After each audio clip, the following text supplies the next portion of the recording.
What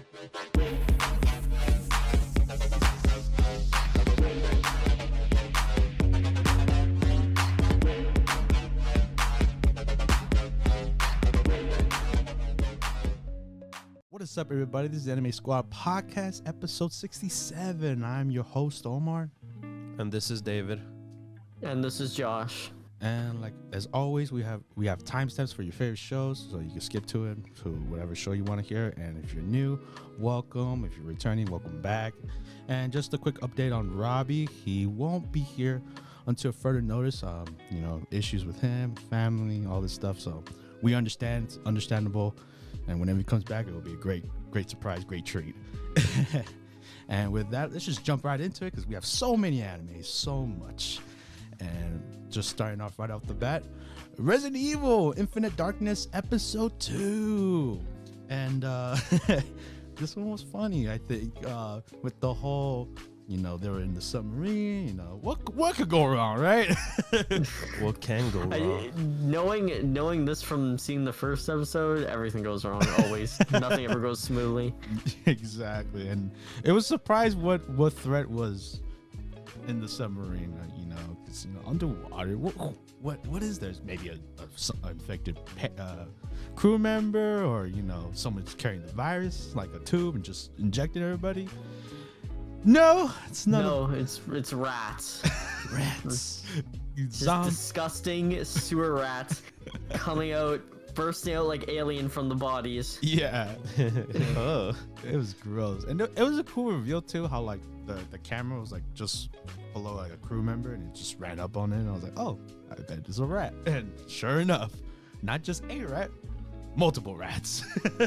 Because before one thing I really love about this show, like I'm not even, like I said before last episode, I'm not a huge Resident Evil fan. I never really played the games or watched the movies or anything like that. But I really like the animation. It's like a video game cutscene kind of, but it's way more detailed and way better. It's like if they just put the models for video game characters and then like put all their effort into making it. So it's really interesting to see the rats coming out. The rats were animated really well. Yeah. And like I think Japan could learn a thing or two about the CG from this show, because goodness gracious, the CG is really good. No, yeah, most definitely. It was like, what? That, and especially when there was like multiple on the screen, you're like, oh Lord, get me out of here. It was disgusting. Because I like the tension within what was happening in the ship. Because little by little, you started knowing that something was happening inside the ship, but you didn't know. You would hear the noises of running kind of ish, the tapping kind of noises. And then they showed a scene where Leon passed by like a door, and then the camera angle just goes into the pipe of the sink and stuff. Yeah.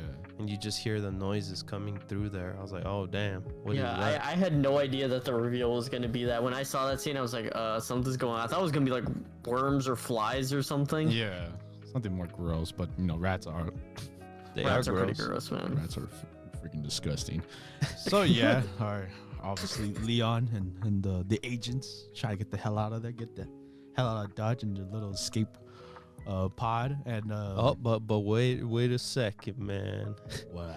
The bad guys. Yes, the bad dude. The bad people are the two agents. The hero of Panistan. Yeah, they have ulterior motives. Yeah, they want to go to China and get some weapons.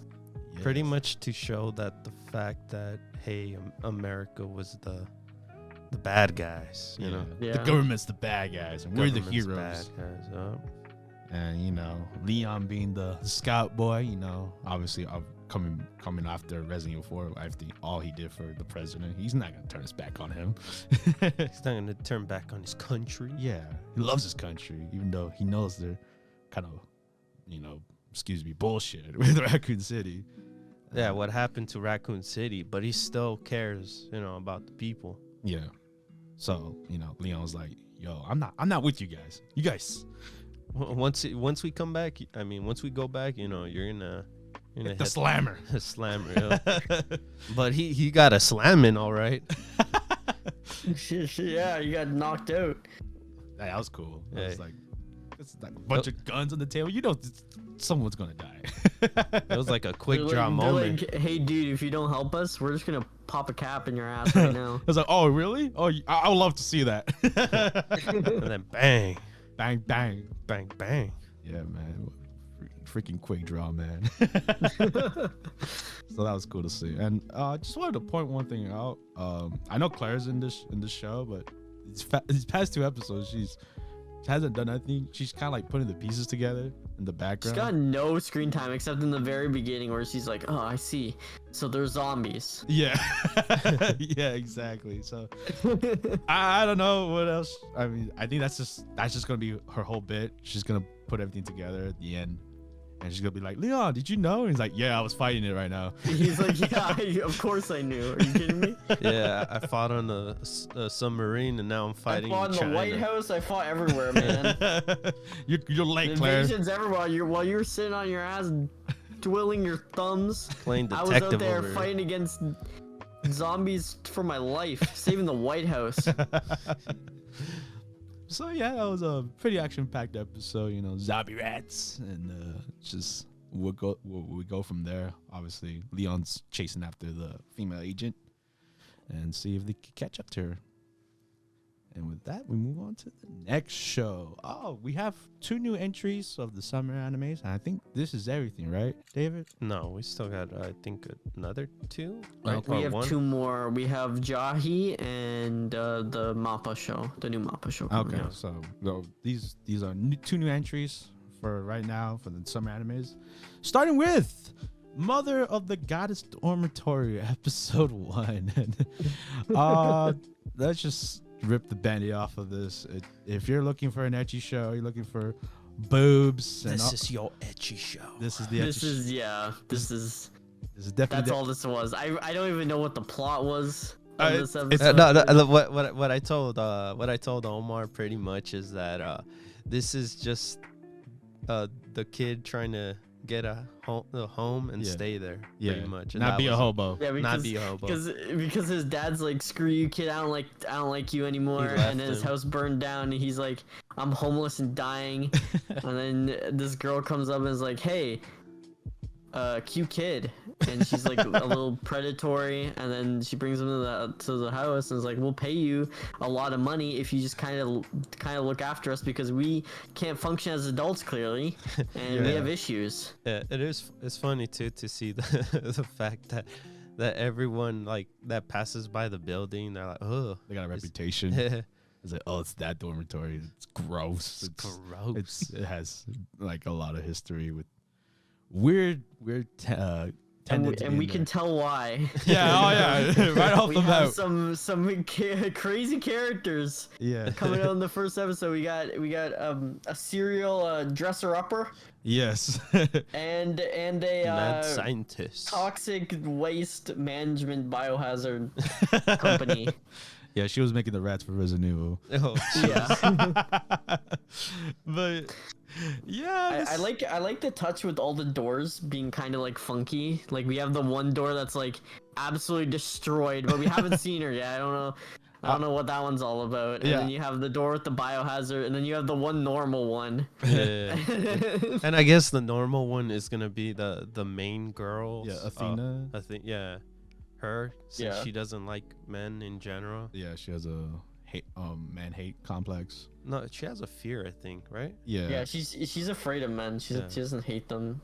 But No, I don't even think she's afraid of them. I think she just doesn't know how to deal with them. Like, because her whole gimmick is that whenever she sees a man, she gets a bloody nose and Yeah. thinks perverted thoughts. Yeah. Well, I mean, perverted things were happening to hers. Yeah, Oh, they yeah, were. that's just. No character safe here. Well, I fall and I somehow end up underneath your dress Whoa! and can see your. Whoa! So yeah, you're looking for ecchi. You're looking for your fix. This is the show for you. Have Yeah. fun. Go crazy on it. Yes. So rating, guys. What do you guys give this anime? Okay, Omar, you go first. I have a specific rating for this. This is a boob out of 10. This obviously Yeah. there's no story.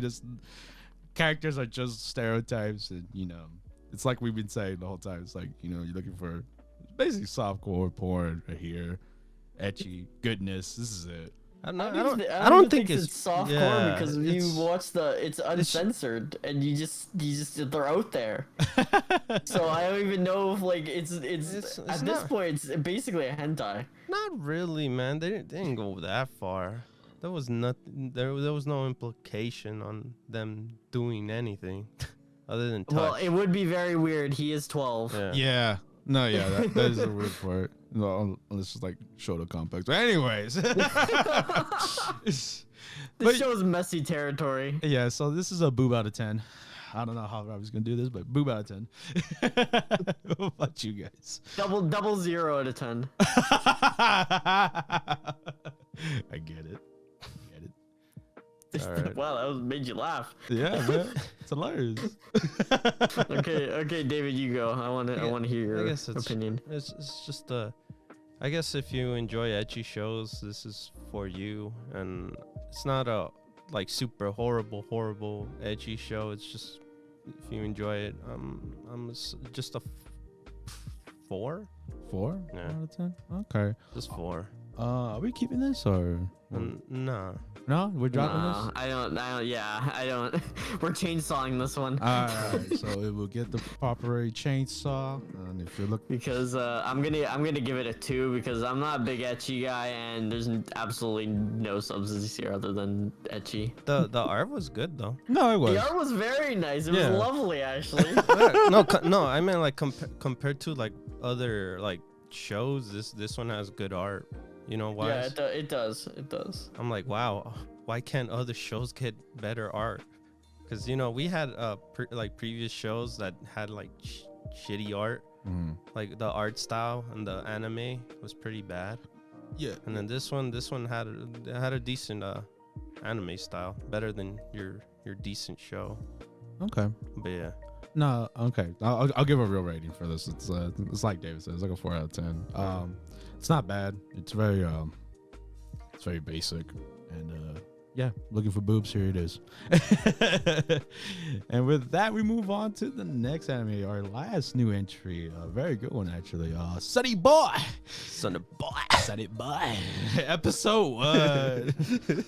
And this one was interesting, man. This was very like mind messing with you. Like you didn't know what was going on, how this whole all these kids in the school was gonna operate, especially like the setting right off the bat. You're like, what the hell? Darkness. Yeah, like they're like in the void or something.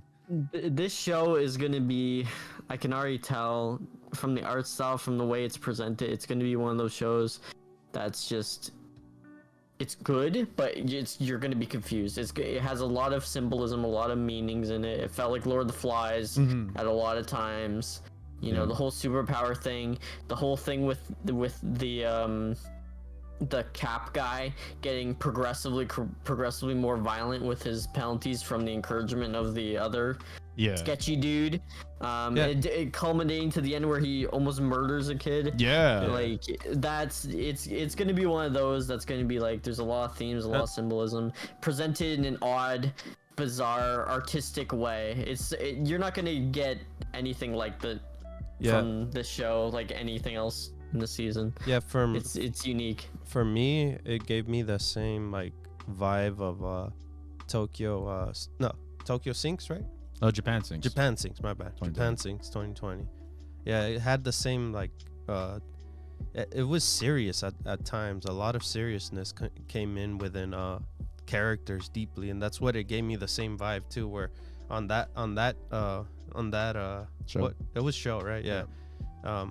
These characters, we didn't know them completely until we finally realized what happens and stuff. So I feel like we're going to that same type of thing, and the animation wise, it reminded me of that too. The movements, the runs too, the animation in general just reminded me of that. I don't know if it's made by the same studio, but it gave me the same perspectives, I guess. Okay. Yeah, no, I'm in the same boat with you. They gave me a Japan Sinks animation, and just like how the whole, how Josh said it perfectly, the whole Lord of the Flies similarities of like, you have your leaders and who's running who with the rules and all that stuff, and then like a bunch of kids stuck in this void, and see who's the alpha and stuff.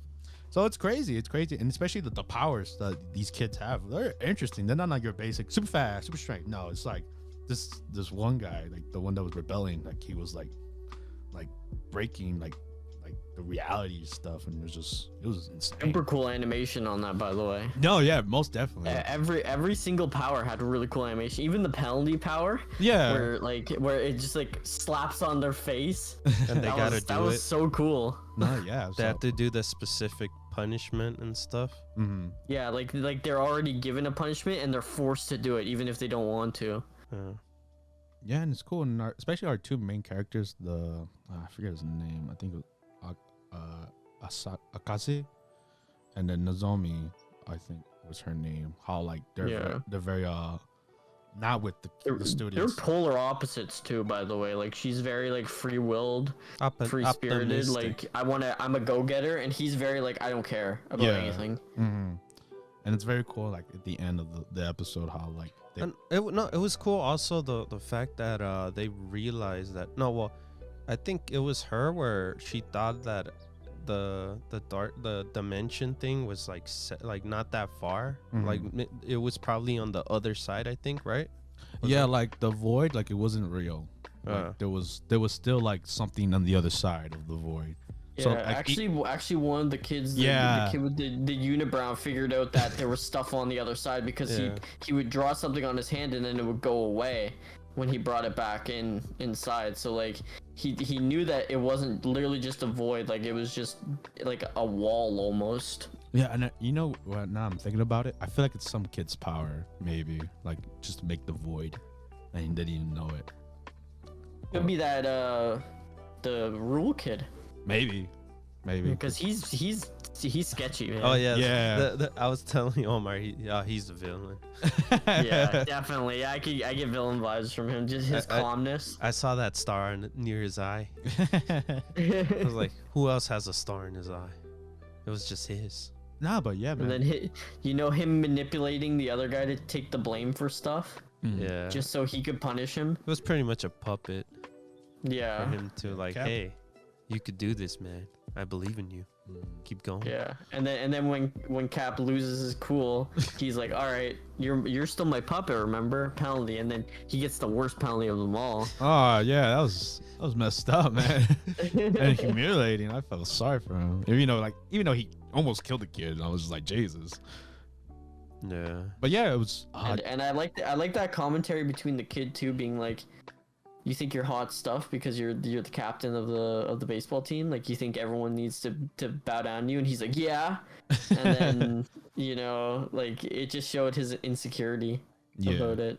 Yeah, it showed his flawed. Like I think this much like Dynazenon, it's gonna be a weird show. It's gonna be a character driven show, and you're gonna be you're not gonna make sense of it until the end. Like it's all gonna come together. Yeah, at the end. I agree with you. Like it. Especially in this first episode, how like we're just jumped into it, and then like later on in the episode, it kind of explains what's happening, like how we got here, and especially in the end, it's like now we're here in this island. So, and we're on an island now. Yeah, so the big mountain. I'm gonna give a good guess. I guess this is all a test. A test? Yeah. Like not to the kids, but like probably like the higher ups, probably. They made a test on these kids. Like the kids don't know. It's like they're experimented. Okay. This is all an experiment, and that's what I think so far. Interesting. This is going off with this first episode, and I feel like it might be an experiment. Okay. I don't know if you guys have any other thoughts. Yeah, because there's no teachers or adults with them, obviously. Of course. Yeah, I think there's only 36 kids in total. Yeah. Because they say I have no theories or anything. It's just the first episode. I'm just wanting to see where it goes. No, yeah, this for first episode, it really put its mark. So, ratings, guys, ratings. Who wants to go first? I guess I'll go.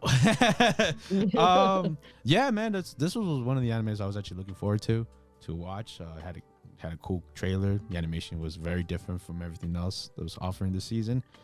And obviously, first episode, great, spectacular. I'm hooked. I'm in. Just right now, as this is recording, I'll give it a 7 out of 10. I'm very interested, and you know, we'll see where it goes from there. How these kids will survive or die. What about you, Josh? I'll say my rating next. I'm gonna give it an 8 out of 10. It's intriguing. Love the animation, gorgeous, super aesthetic and abstract and experimental, and yeah, I'm looking forward to where this goes. All right. What about you, David? I guess for her first episode, where we're going right now, just I guess similar to you, solid 7. Okay. Yeah. Oh yeah, that's great song though at the end. It was amazing. Yeah, I wonder if that's gonna be the opening. I think so. Yeah, we'll see. We will see. And with that, we move on to the next anime. All right, back to our regularly scheduled program with Boy Riverside, episode 3. And this is one of the three. Yes, this is one of the three episode rule animes that we're going off of, and this is if it gets chopped or it stays. And obviously, with this episode, we got introduced to Sumeragi, a new, I think, villain. I want to say. And yeah, he's definitely a villain. He exudes villain aura. What did I compare him to? Oh, the priest from Fate. Yeah. He is like Kira. He is a priest too. Kira, yeah. But yes, he is introduced in this episode, and how it's crazy because it was more Hawthorne and Kirai's. Sumeragi. Yeah. Yeah, it was their episode, honestly. It was their episode. And we didn't get much of the other girls. Yeah, we got introduced to like the other villains, like I guess I want to say the god might be the villain, God of Mask. True. Yeah. Oh yeah. She was interesting because she had one of her demons, like lackeys, I guess, like was the cause. Ogres, yeah. Was the cause of that Hawthorne's kingdom to be banished. And she just murdered him. Yeah. So like she's one to watch out for. Also, we met the other high ogre who, you know, is really upset that our ogre turned human part of the party lost their ogreship. The little one? He's gonna go, the little Shota boy. He's gonna go and he's gonna kill Mikoto. Yeah, I think his name was Todoroki, I think. Yeah, Todoroki, yeah. Not the Todoroki. No, not from My Hero, but yeah, that's also his name, Todoroki, in this anime. Yes. And it was interesting little villains, I guess, or compared to the main villain. Yeah. No, yeah, compared to like the Wolves. But yeah, they're having a whole gathering of the orcs, high orcs, and say like, hey, we're losing territory, guys. What's happening? And then Sumeragi's like, yo, this Peach Boy, he's ruining us. So we're like, damn, we gotta get our stuff together, you know? We gotta represent our orcness. Yeah, the priest dude is creepy as hell. Yeah, man. And like the reason I say is like, because he's playing his own game. He is not neither no one's side. He's playing his own game. He has his own agenda. Whatever it is, it's bad news. Yeah, no one really likes him. He's just like he's kind of respected, but no one likes him. Yeah. Yeah, you can't trust him at all. Yeah. As far you could throw him. Yep. And then we got that ending, the ultimation tournament. Yes, the tournament with Hawthorne, where he's busy trying to get some money for the group. Sally sees what's his name? Mikoto, I think. Yeah, Mikoto, the Peach Boy. And also Sumeragi. You're like, what? These two.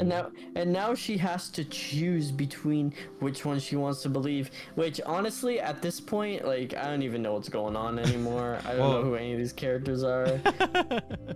Yeah, well, with the like I'm lost, man. With the blue guy, he is like, I want to kill all titans. I mean, kill all ogres. And the priest dude is just, you know, he's the Loki. Sketchy as hell. Sketchy Loki over here. Yeah. No, that was weird. That was like really like just thrown in there, and like to just I guess I leave on a cliffhanger for this episode. Because I guess for her the option is like either like she wants to have both sides where she wants to save ogres and save humans, you know. Yeah. Why can't we just work together? Why can't we have both? Because she really respects the guy, and then the demon dude doesn't want. I mean, demon dude, the ogre dude is like, nah. No, kill everyone, even babies. So we'll see what happens. So with that being said, this is the 3rd episode, guys. So what do you guys think? Do you want to continue, or this will get the chainsaw? I think it was good so far. It's good premise, I guess, for now. We'll see what happens later on.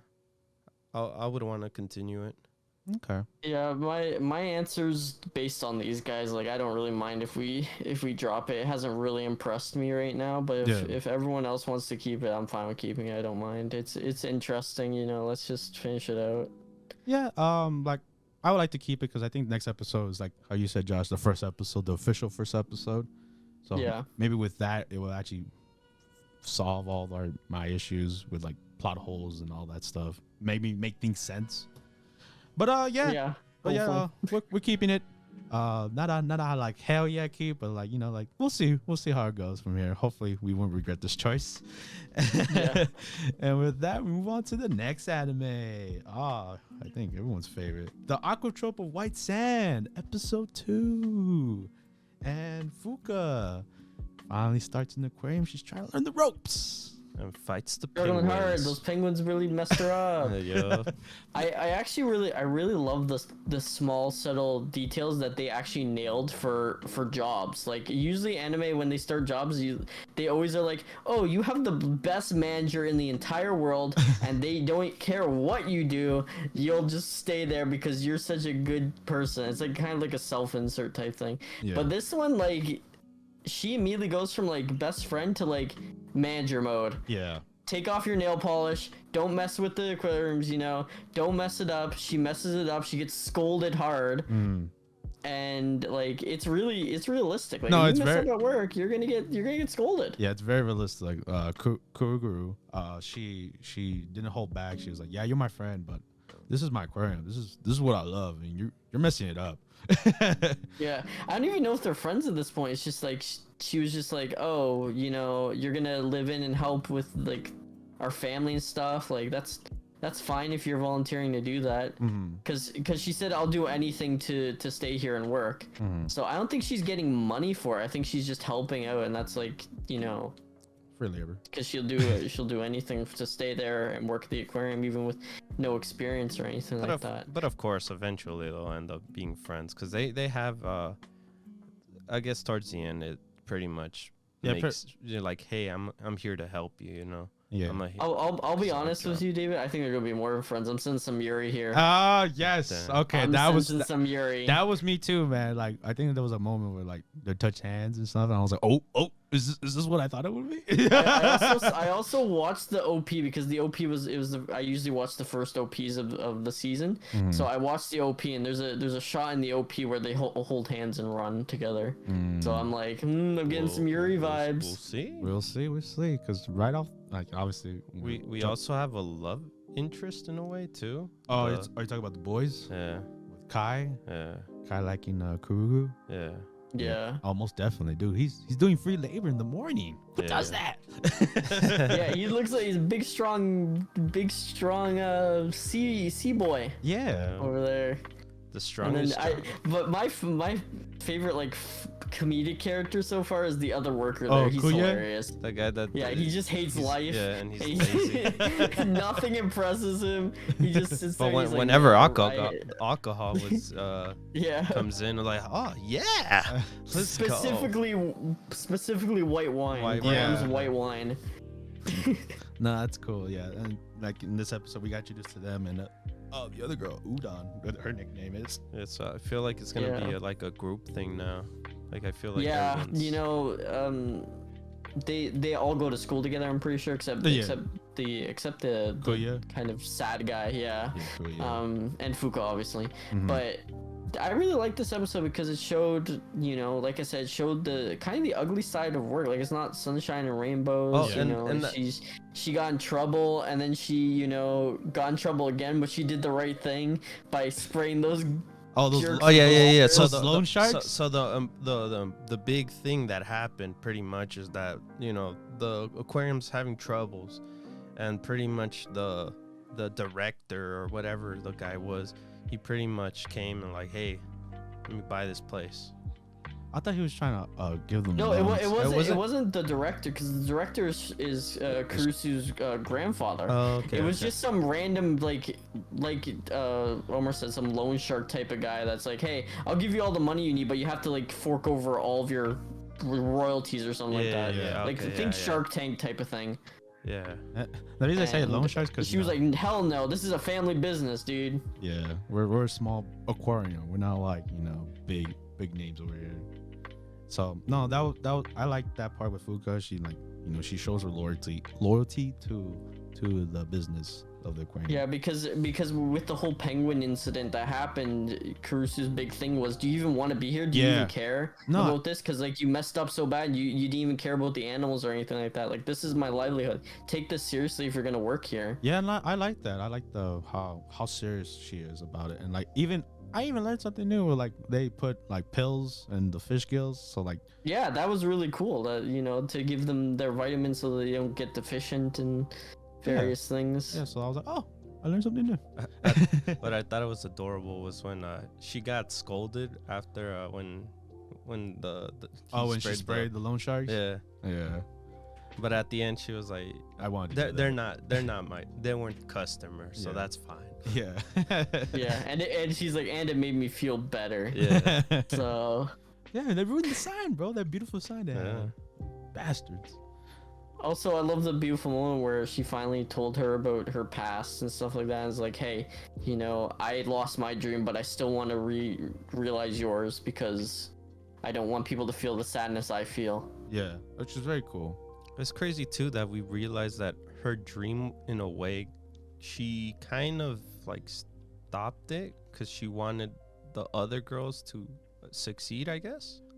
Yeah, because the other girls Yeah. were like financially in trouble and Yeah. they really needed it and stuff like that. And she's like, I don't need it as bad as they do. So And then the management was like, oh, you're lazy, you don't want to do it. And so Yeah. it was just like, she tried to do something good, but it backfired really badly on her. Yeah. So she had a shot, but I guess at the end, by helping others, she kind of screwed herself in a way. Yeah. Right? Yeah. Which sucks. Yeah. I mean, trying to do a nice thing and it pinches you in the butt. That's what's cool about this episode. We Yeah. gotta learn about that. You know? Also She the didn't fact fail that by she herself. hardcore avoids her mom for some reason. We'll probably get answers to that in the end. Like there's something between her and her mother that they're not telling us about, because she literally didn't answer her calls, and then when she did, it was by accident, and then she lied. Yeah. So it's like I don't really know what's happening with that, because when we first heard her mom seemed supportive, but in like the wrong ways. Mhm. Like Yeah, yeah. supportive of her decision, but like I told you so, kind of like Yeah, that yeah, kind of yeah. way. Like I knew I was right. You should have not gone to Yeah. Tokyo. Yeah, no, I have that same vibes too. But yeah, obviously great second episode. Just keeping up with this anime has just been great so far. And with that, Fantastic animation, you know, music. mhm, You know, we love this anime, so Yeah. definitely. most definitely. So with that, we move on to the next anime. Also one of the 3 Ryoubo animes. Oh yeah, this is a 3 episode. How Realistic Hero Rebuilt the Kingdom, episode 3. And what I thought was going to be American Idol tryouts end up just being our crews here, and we get to see what they want. Yeah. I was like, there good, no man. tryouts. He's just Yeah. literally, you eat a lot of food, sure. Go ahead, bro. I was fine with that. I didn't want to deal with having Tryouts? tryouts. Yeah, I want to get through the story, not just wait there for a whole A episode. tryout arc. Yeah. It'd be like My Hero Academia. Yeah, we finally pushed forward, and we got sense of us. We got how these characters are now. I guess. Yeah, we got introduced to the dark elf girl with her whole motive is trying to save her forest. I actually really love that scene where she's like, I bow to no one, and then as soon as he offered a solution for her, she just bows immediately. It's like, I only bow for my master. And I like so this. And then she's like, you're my master now, please don't do anything, I'll even be a concubine. He's like, whoa, hey now, you don't need to go that far. The thing is that I actually enjoyed now the fact that we know how he obtains this knowledge of locations and stuff, like in general. His what do you call it? Oh, his poltergeist power? Poltergeist power. ability. Yeah, he's literally just reading in a different location all their backstory. I was like, damn, that's a really good power. I want that. The power of knowledge, baby. Power of knowledge. Yeah. That was amazing. Powerful. They came in handy for all these for all these members. All these members, because he already had the knowledge of what situations they had in a way. And just like how we said earlier, Pancho, his ability was like he ate everything around this fantasy world. So he knows locations and stuff like that, I guess. Rare meals that what attracts a specific location. And that would help the country itself to get interesting. It is interesting. At least I never thought of it like that. And another character that I also thought like that was that dark hair guy. What was his name? Yeah, he seems a little sketchy, that guy, but he seems also that he's there for good. Yeah. Yeah.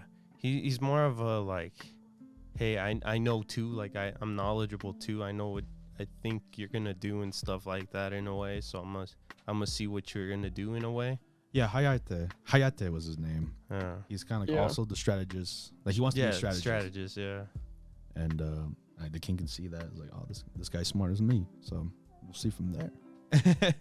And then the whole, it was just basically, we meet with the squad, what they want, what their desires are, except for one, the little girl. We don't know what she wants yet, because that's where. Yeah, she whispered something, and then it was a cliffhanger. Yeah, which was very weird. Like, why would you leave that a cliffhanger? What does she really want? Rule over the kingdom? What I'm guessing is she probably wants something like very serious. Like she wants to bring like her race down here or something like that. Ooh. Into this country or something. Because he already talked about her being a refugee and stuff like that. Okay. Because there's no wolf people in this country natively. Yeah, because she has a special power, right? Of, like, talking to animals and stuff. Clearly, she's there for a reason. Yeah, pretty much. Yeah, so that was the episode. Very self-explanatory. What was going on, and with that, this is the third episode. So, what do you guys think so far? So far, well, I gotta learn more now. This is where I finally knew some of these characters. Well, other than our main character, I felt like if it would have been just our main character, it would have been just annoying.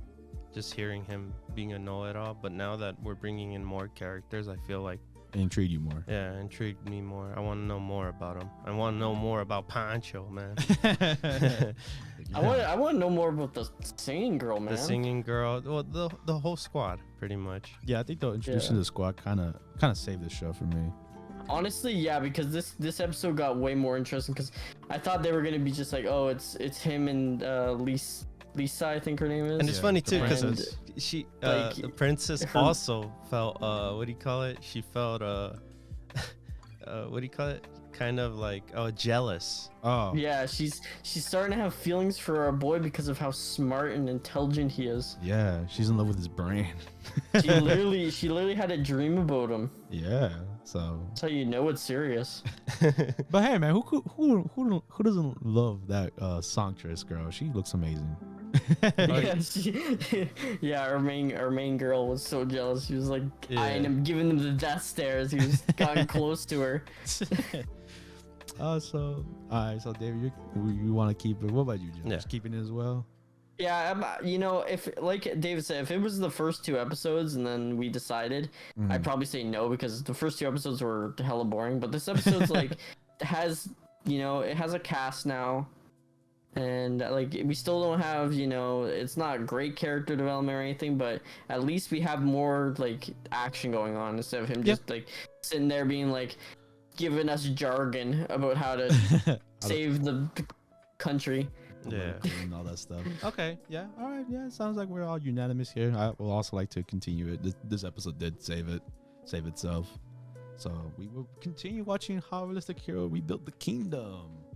And with that, we move on to the next anime. We have Tsukimichi Moonlit Fantasy Episode 2. And Shin is becoming very OP, even with her 20% power capacity.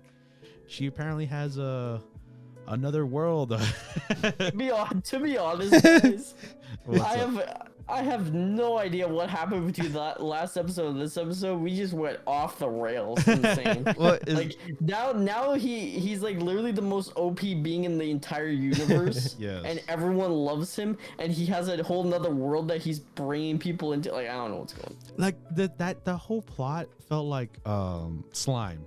Like yes. how like they want to build a civilization and this perfect kingdom that they're trying to build, and so they start off with the orcs, living in the mountains and bad living situations, and bam, put them in Shin's fantasy planes and make them their home. Dimension. Yeah, because I think the more that he starts getting people, the more stronger he gets. More slaves, the more contracts he gets, the more powerful he gets. Because that's where he unleashed the power of the whole the fire thing, that fire ability. Oh, okay. Yeah. Yeah, so he got it from her, but that's because they're connected in a way. Yeah, so that was cool about it too. It's funny, the whole samurai thing. Oh, the whole reason why she did it. Yeah, because he got it from the memories of him, and she's just watching all the samurai big things. weeaboo. Yeah. The pure samurai shows and films that he's seen. Hey man, I don't blame her. Samurai movies are awesome, or dramas. They're so badass. She's like, I even dressed up like a samurai. I'm so cool. and he's like, hey, help me out. She's like, nah. Nah, I don't have that power, yo. Nah, dude, I don't. She got so lazy now because she's one of them. Yeah, she's trying to make a TV at one point. Yeah, I'm like, how did she read his memories of the pretty TV? much, He's like, I know how to make that. Pretty much, because she was pulling out stuff out of his head while he was asleep, I think, if I remember. And it's like, stop doing that. Stop! Stop invading my privacy, And woman. then she accidentally pulls the wrong one, and it's a cat girl and stuff. It's like, no! Yeah, and then she's like, nya, nya. Like, please. Stop, please. Jesus. But the big part of this episode was the introduction to Mio, the spider him getting girl. violated by a big spider Spider lady. for half the episode. Yes, the spider. Well, he was violating her. Because every time those attacks came in, she kept moaning. I was like, no, Yeah, spider, no. but then at one point she knocks him out and grabs him, just starts licking Oh, him. yeah, then that happens, yeah. Yes. That was funny. So obviously our spider girl loves to be abused, and So far that we know, yes. and she. Then while he's knocked out, Shen's like, hey, form a contract with him. Yeah. And then she's like, okay. All And right. he just wakes up and she's there, and he's like, what the hell's going on? What is going on? What just here? happened? Like Josh said, what is happening? I felt like him this episode. I'm like, what is going on? Like the whole dimension world new life thing is really weird, man. Yeah, Like, that was weird. Yeah, I explained it to Omar, I guess. The whole reason why he got isekai'd is because it's either because the parents were isekai'd. yeah. But no, they isekai'd to the human world. Oh, Yeah. That was So by I guess the gods contract thing or whatever they wanted is pretty much grab one of the children and put them back Yeah. to the world they used to live in. Yeah, I knew that. I'm just talking about like Shen's whole dimension thing. Oh, is dimension weird. ability. Yeah, like Yeah. I'm like, why? Why don't you just rebuild the land that's already there? Why don't you take like the orc village and like you already have infinite Kinda powers? Why don't you just sucked, like grow grass or something? Yeah, no. That place kind of. That place kind No, of. that's what Josh was trying to say. Like, make it better. Like the. Yeah, like rebuild. Like I want to see him like not just Shen just has a dimension in her brain, and then she can just cast a portal, and everyone lives there now. Like, I felt like that was just like, it was weird because I've seen like dimensions and, you know, that only a person can see, like only he can see, but no one else can. Oh, so but like, I've never seen a dimension where literally just people can just walk in and make house. Or like a spider girl could just come in, shatter it. Yeah, like it just, I don't know. It feels like they're just, it's weird, man. It's just weird. No, yeah, it's a very weird way where they're going with this. So I feel like we are gonna get like the slime vibe, where like we're rebuilding civilization, fantasy kind of thing. I don't know. That's just my guess. But yeah, that was episode 2, and with that we move on to our next anime, The Duke of Death and His Maid, episode 2, and enjoyable episode, man. It was very sweet actually. Of the whole, we got introduced to our butler, and now that was funny. He's loyal. He's a bit crazy. He can't see very well, but he just At is points he could see. autopiloting Yeah. everything. Yeah. Yeah. At points he's like, oh, don't touch that. Oh. Don't touch these flowers. Even though he can't see, but apparently he saw that. I was like, what? Wait, what? Hey man, that butler was Yeah. that fresh though. He looked good.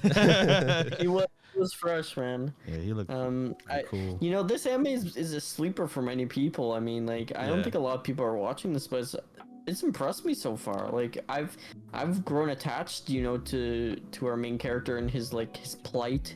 You know, I've grown attached to him and, you know, Alice's quest for a cure so that they can find true love. Like, that dance scene was beautiful. No, frankly. yeah, that was a gorgeous scene, you know, when they weren't touching, but they were the whole ballrooms like moonlit up and everything. Yeah, the fact that like I told Omar, the backgrounds themselves looked nice with the it looked painted. It looked literally painted. The whole background was painted and stuff. it looked like a canvas painting. Yeah.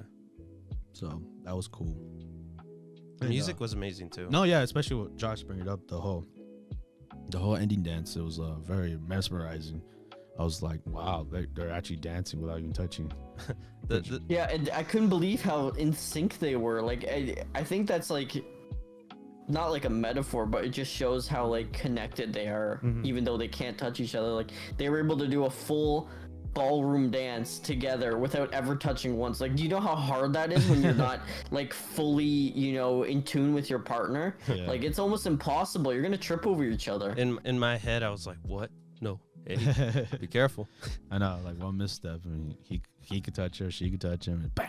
Yeah, Yeah. but it was just really nice to see that, you know, these two are made for each other, and, you know, like it's a very like, it's a cute romance that I like this type of romance because it doesn't start from square one. It doesn't start from like, it doesn't have any of the blushing or anything. It has a little bit of it, but not like crazy. Only when she gets too close to him, he gets scared. Yeah. But otherwise, they're like two people who are extremely comfortable with each other And already. And he actually, you know, he came out pretty much. She Yeah. didn't say anything. He came out and said, "Oh, do you like me as a man?" Yeah. Pretty much. I was like, She's damn. like, of course I do. Yeah. I was like, whoa. I like her response because she gave what every man would want to hear when he asks that question. It's like, yeah, I love you, adore you, I dream about you and all this stuff. Like, you're all I think about, baby, 24/7. Yeah, like that was such a nice response, but she said so deadpan, like it was like obvious answer. It wasn't like a big confession or anything. It was just like, yeah, you know, figure it out basically. but for him to actually come out, I was amazed, because sometimes, you know, animes tend where the main protagonists don't like even saying that. Yeah, that and it's part. like over dramatized for like they don't for do like it. effect. They're all just like, looking to the side and stuff, saying, "Oh, I don't know if I should say it. Should I say it?" But yeah, like I said with this anime specifically, like they're already so comfortable with each other that they just came out and said it easy, no problem. Like it was just like, it was obvious. Like the answer for her was obvious, the answer for him was obvious, and I'm interested to see where it goes. Yeah, because the romance is basically solved. They both love each other. Yeah, it's easy to tell. And but now we just have to figure out what's gonna happen with him. It's cool that we gotta introduce to the sister now. Oh, Viola. Yeah. Yeah, she's a cool character. I like her Yeah. character a lot. Actually. I thought the family was gonna be, you know, mean and stuff. All of them, you know. But yeah, you know, but she's actually really sweet and wants to talk to him and stuff Yeah, like that. Like it's cool, especially in the Kind of a brat, but Yeah. she gives me Eris vibes from Jobless Reincarnation. Like she's a brat on the outside, but once like she likes someone, then she likes you. Yeah, she's her brother in the end of the day, and I like how they kind of said it. She kind of visits him frequently. It's not like the first time she just barges in like that. Yeah, she's like, come back. Mhm. When you find this curse, come back. come back I want to to the see you family. again. Yeah. So that was cool. That was cool for her character. Hopefully the older brother is not and you know what, he might be mean. I mean, we'll see. We'll We'll see. see. I mean, this. We'll see. I mean, the friend was just a total jerk, Oh, and yeah. it seems like the mom isn't like, we're getting snippets of the mother character. We don't really know much about her. Like we think like she's a jerk because she's cast her son away, but I don't think she is. I feel like she feels like she made a mistake and she can't go back now and change it. You think so? So she feels Okay. like, yeah, because she keeps, inquiring about him. Like she sent Philip to go and update him and stuff like that. And she's also, we see her like kind of pour like over a letter and stuff like that. So I think she misses her son, but she just, adults sometimes they don't know how to show it. They get stuck in their ways. Oh, okay, that's an interesting take on it. I never looked at it that way. So, yeah, man. What did you think then? Me? Yeah. I thought she just, she just checked up on him, saying like, "Oh, is he dead now? Oh, okay, now we could have that house again," or something like selfish reasons. Okay. Oh. That's how I thought of Nice. it. But Interesting. So two completely different views about it. I guess we'll find out. Yeah. yeah, We'll no, find out. we will see. Like I think we're both. Everyone here enjoys the show, so we will see. We will see on the next episode. And with that, we move on to the next anime. We have the Dungeon of Black Company, episode 2. And this one was weird. It was funny weird. This was really weird, man. It was funny, man. This anime is a pure comedy. If you guys don't like to laugh, then don't watch it. This anime is just so stupid. It's just dumb, stupid slapstick comedy. My guy has the most creative but also the dumbest plans in his head ever, and they always fail. And But that's the funny part about Man, it. this whole episode, he got an ant army to be loyal to him because he started an uprising. Hey man, he relate to these worker ants, man. It was like He was like, let's have a democracy here, boys. This is America. yeah, man, because obviously he was doing so much good work in his department that the company that he works for was like, "Yo, get out of there. We're gonna put you in a different department." I like that too. Do you know what I liked about this one is that they showed like different positions like throughout the whole, like I guess the whole company. whole company. Like there's the people that mine, there's people that clean, there's people that change That the fight the monsters. fight the monsters. There was different roles, and that was cool about it. Like, oh, so that's how dungeons, at least this how they world operate. yeah. So that was cool. Yeah, man, but my man was not getting like he said. He was disappointed with what position he got. Yeah, He was like, yes. But my man's having a hard time. He had it easy in the real mining. life, but man, as soon as he gets here, he's struggling. Oh man, he keeps on struggling. He's stuck with that asshole number 3 guy who just wants him to protect him and stuff like that. Oh, the guy. And then the one shopkeeper who's very pessimistic.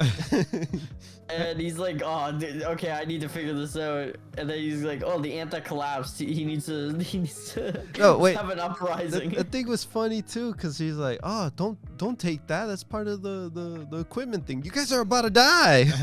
Yeah. No one's gonna come to backup. The boss is like, you know Screw what? that. We got no people left. Yeah.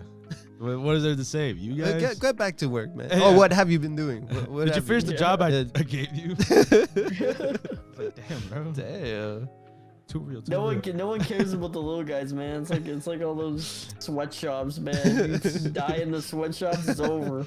Yeah. So. No one's coming for you. We'll just replace you. Yeah, you're very replaceable. Oh man. Very hard to watch, honestly. But yeah, the whole it hits too close to home, man. it's too close to home, man. It's funny with the demon monster, or what is she, a dragon? Yeah, the dragon girl who's the girl, like, the girl with oh, the pink food. Girl. Oh yeah, The food. Yeah. Oh man, my man had like he was ready to cook his steak, about to eat him for himself, and she's like, "What is this garbage?" Okay, I'll eat it, and then she's like, "Wait." And then she's like, the meat, and she's like, give me. And he's like, no. And she's like, I will eat you. And he's like, fine. Yeah, man. But great all around. Oh yeah, we got introduced to Spider Queen very quickly. She was a little threat, and then she was like, "Oh my God, you saved us!" After again with the meat thing. Yeah, with the dragon girl. Luckily, the meat came in handy. Again, Yeah, good thing you saw it again. He's thinking forming a demon army Yeah. behind him here. Another company, His own company at this point. the Black Company. I feel like, yeah, that's what the whole thing's gonna be. It's gonna be like he's gonna form the Black Company, and then he's gonna compete with the official company, rise above them, put them out of business, and become Jeff Bezos. I mean, he's doing a great job so far. He got some worker ants, man. He got worker ants. Got some protection. Respect. Yeah, so Got some protection, got some worker ants. He got a queen. he's got the big lizard man. Hasn't forgotten about him yet. yeah, that's homeboy. Yeah, they were gonna. They Homeboy were about to die he too. Let's die. Yeah. Oh, that was weird. That was a weird scene with the mimic. How? Okay. Oh no! You're gonna bring up the I won't bring it up. the tentacle. Yeah, thing. I won't bring it up, but that happens. Oh yeah.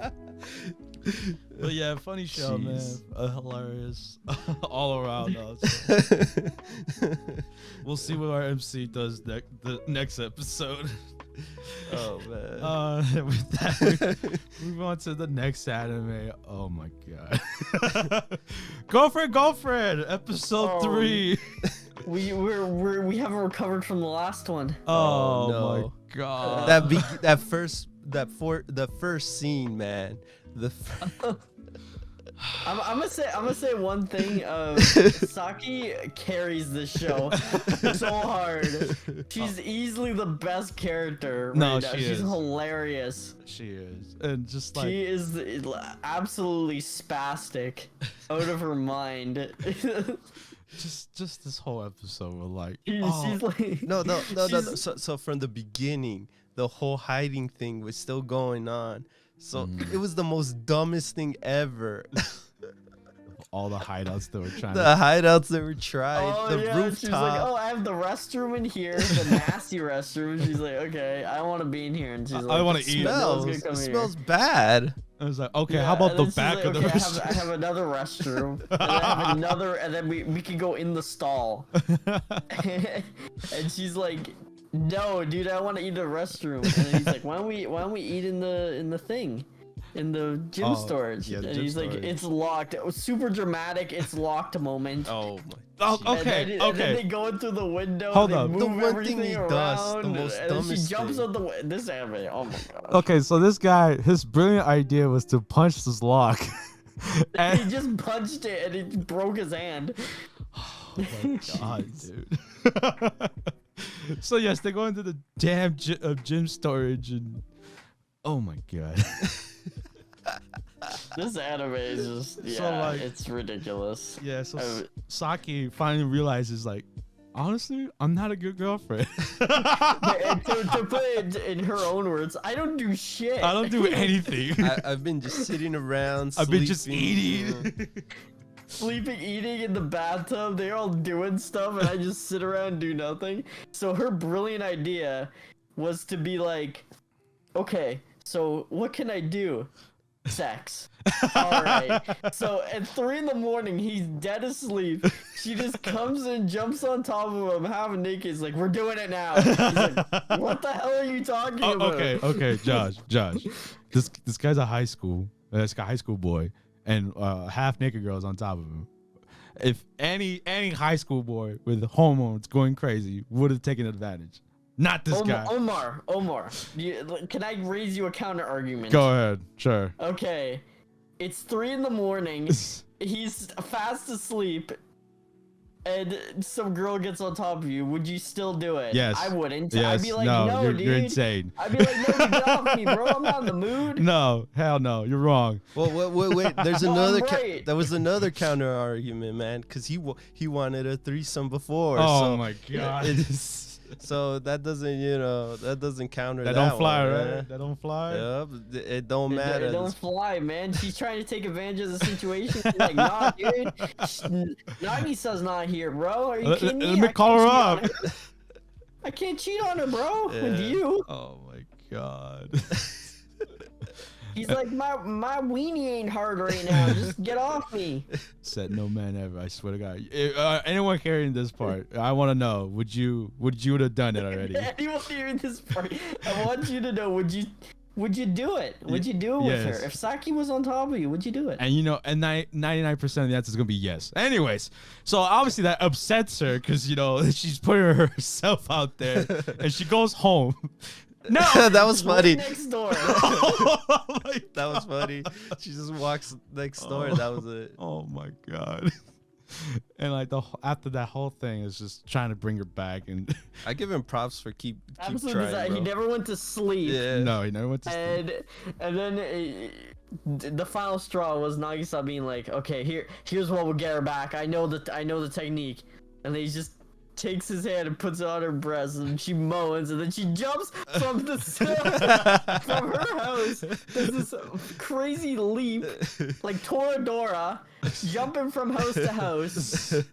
It lands in the spot, and then Nagisa's like, "Now you guys can talk." Oh my god. What it is? This show. Oh man. This shows the disaster. It's a beautiful train wreck. I love it. It's amazing. No, yeah. This is a 3-episode, man. Yes. No, I'm keeping it. I don't care what you guys say. Me and David, I know David likes this show. I enjoyed Omar, you can go suck an egg. Go suck an egg. No, if this was past me, man, I would have wanted to drop this instantly, but I've grown within the year of doing this podcast, and I've grown to appreciate how dumb some plots could be. And honestly, I do enjoy myself. What do you mean plot? I enjoy myself on the train wreck that is girlfriend, and I'm also want to keep it. So we are keeping girlfriend, and all their stupidity. Oh, geez. All the Saki shenanigans.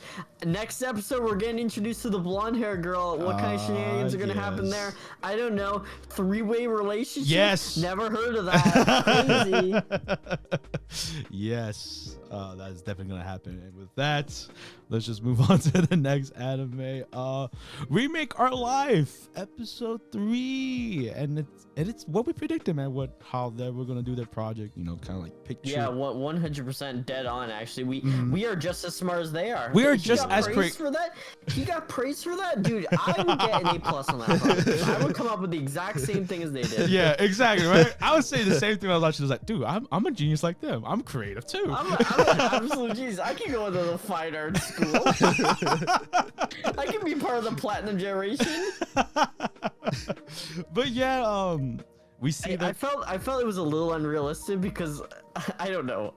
Is it just me, or was it weird that everyone was praising Kyoya for his editing rather than all of the acting and all the other people?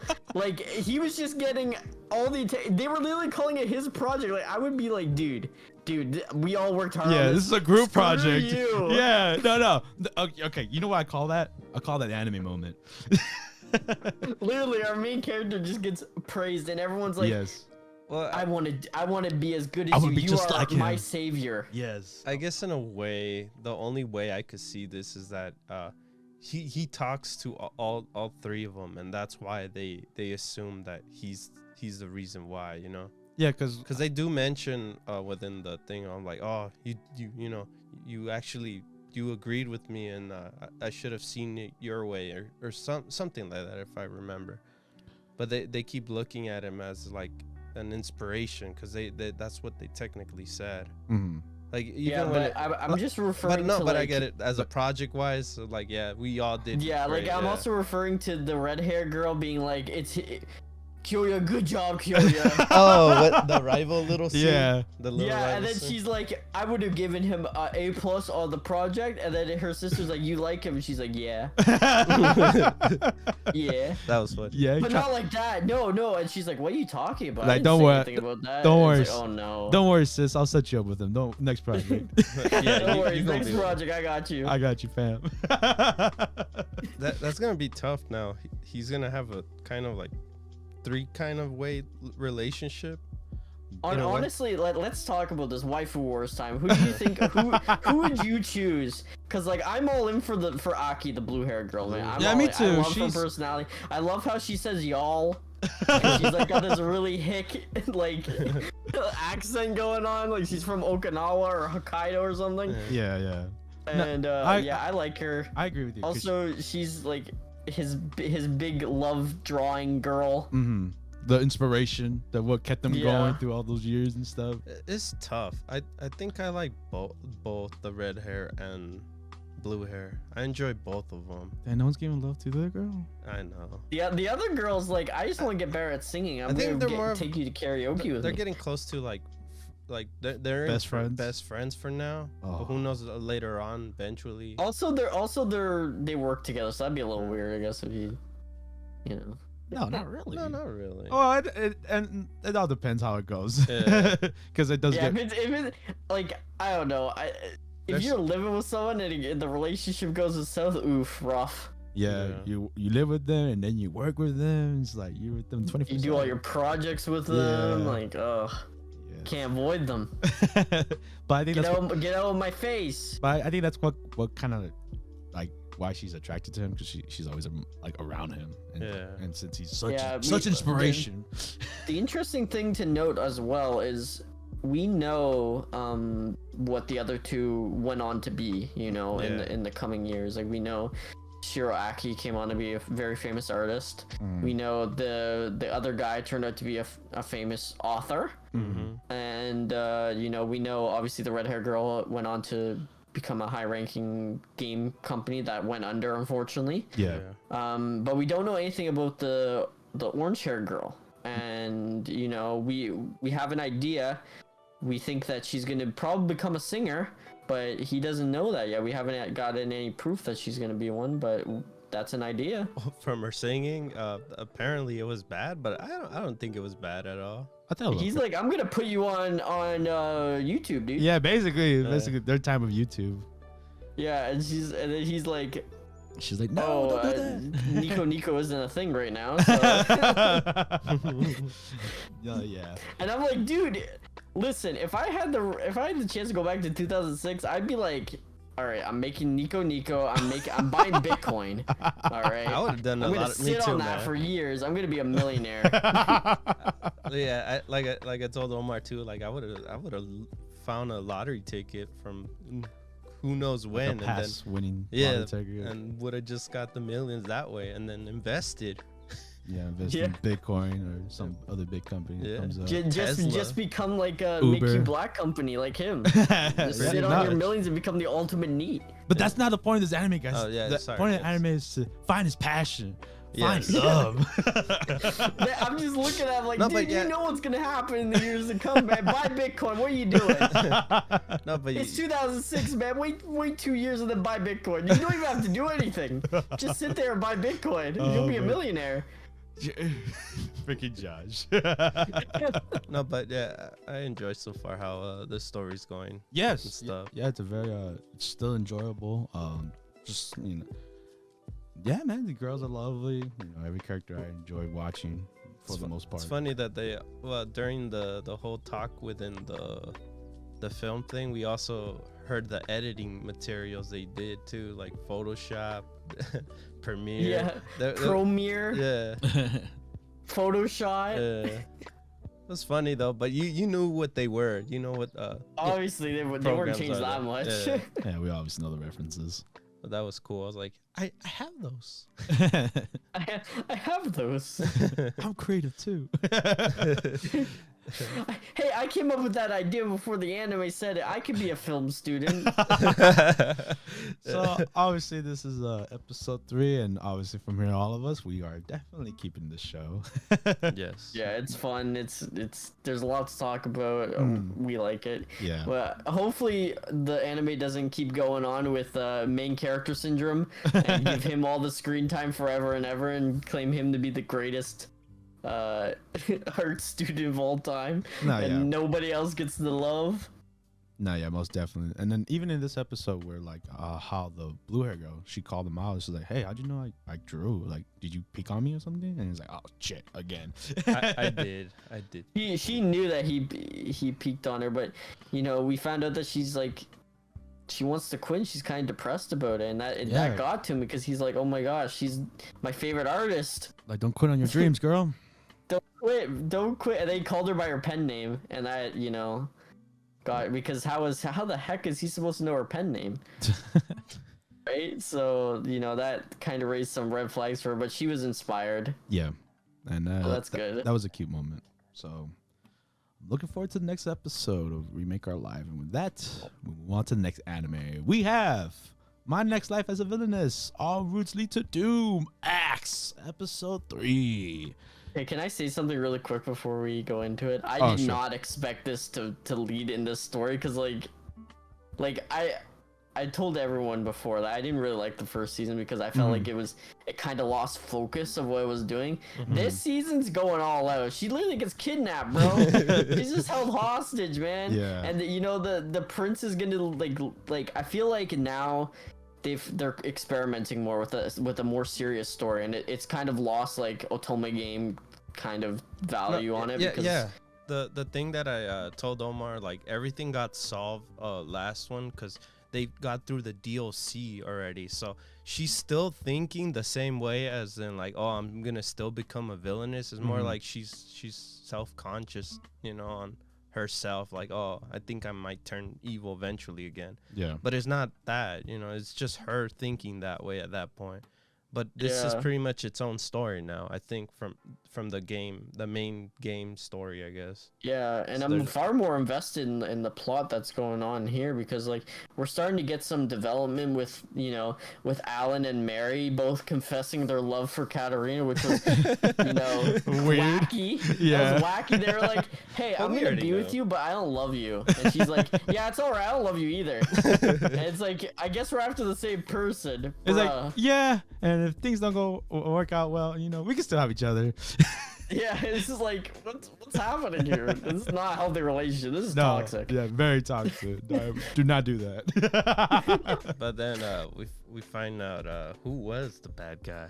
Ah, yes, it's Rufus. Rufus, one of the new guys in the story, and how he's manipulating Selena. He's got that demon dark magic. Yes. And that Raphael had. That dark aura magic. And how he kind of wants Gerardo? Yeah, to step down because he wants to be king. He doesn't want, because Selena came and said that, oh, Prince Ian wants to be king, and that's why, like, the prince or whatever, and that's why Giordo is going to step down for her.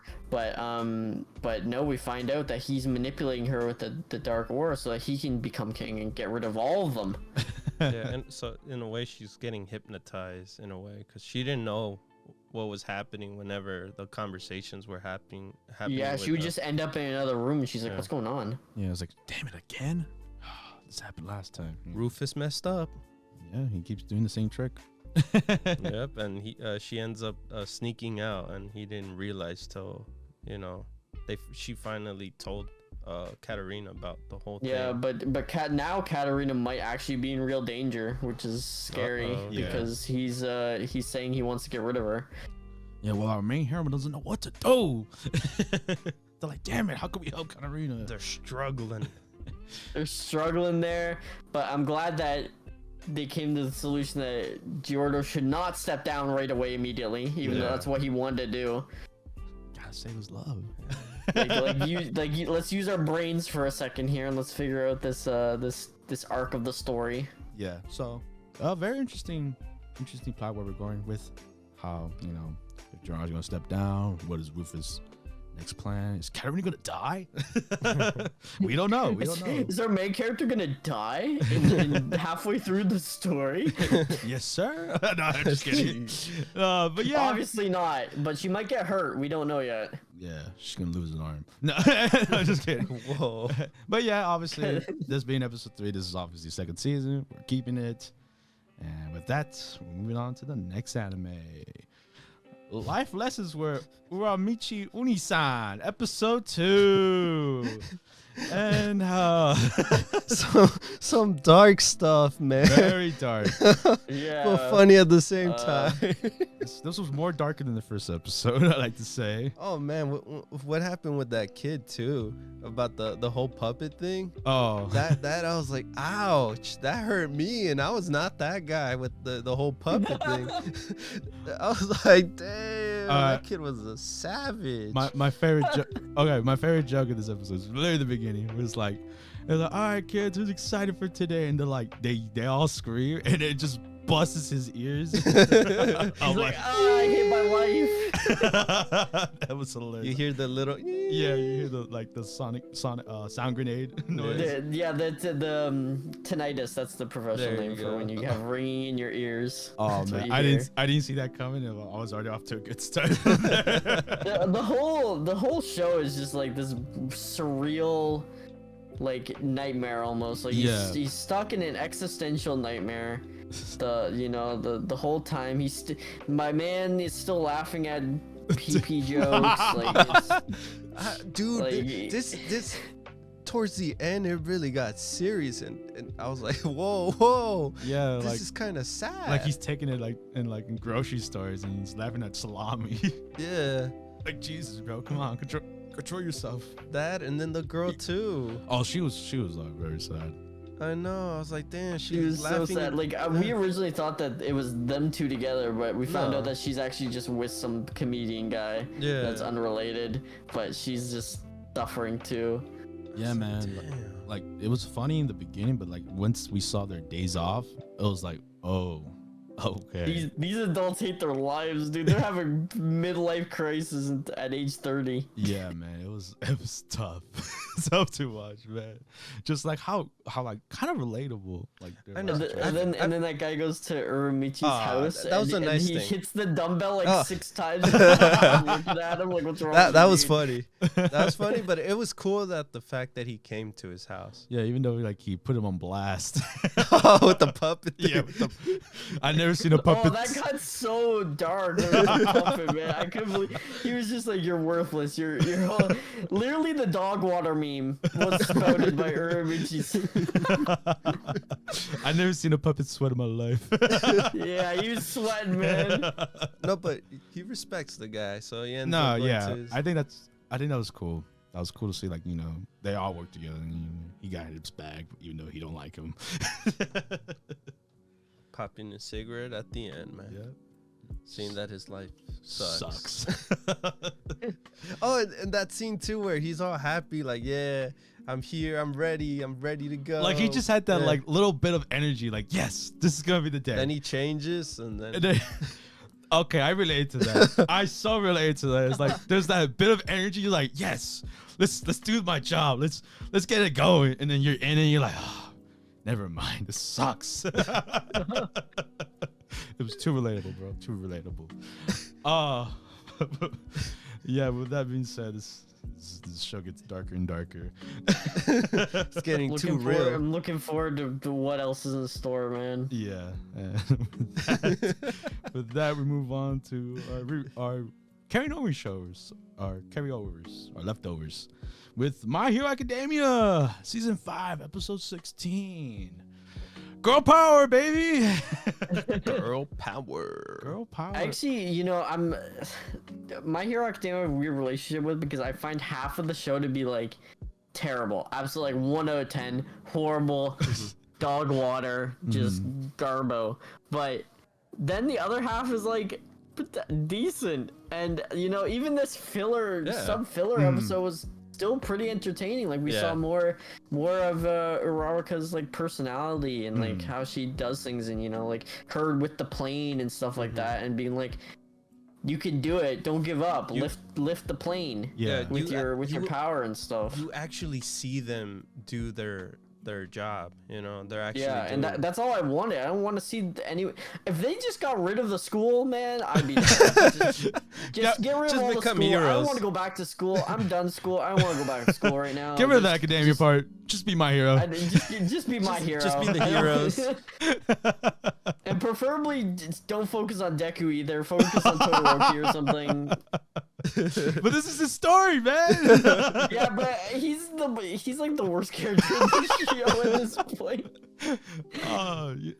Every other character is dragged down because of Deku.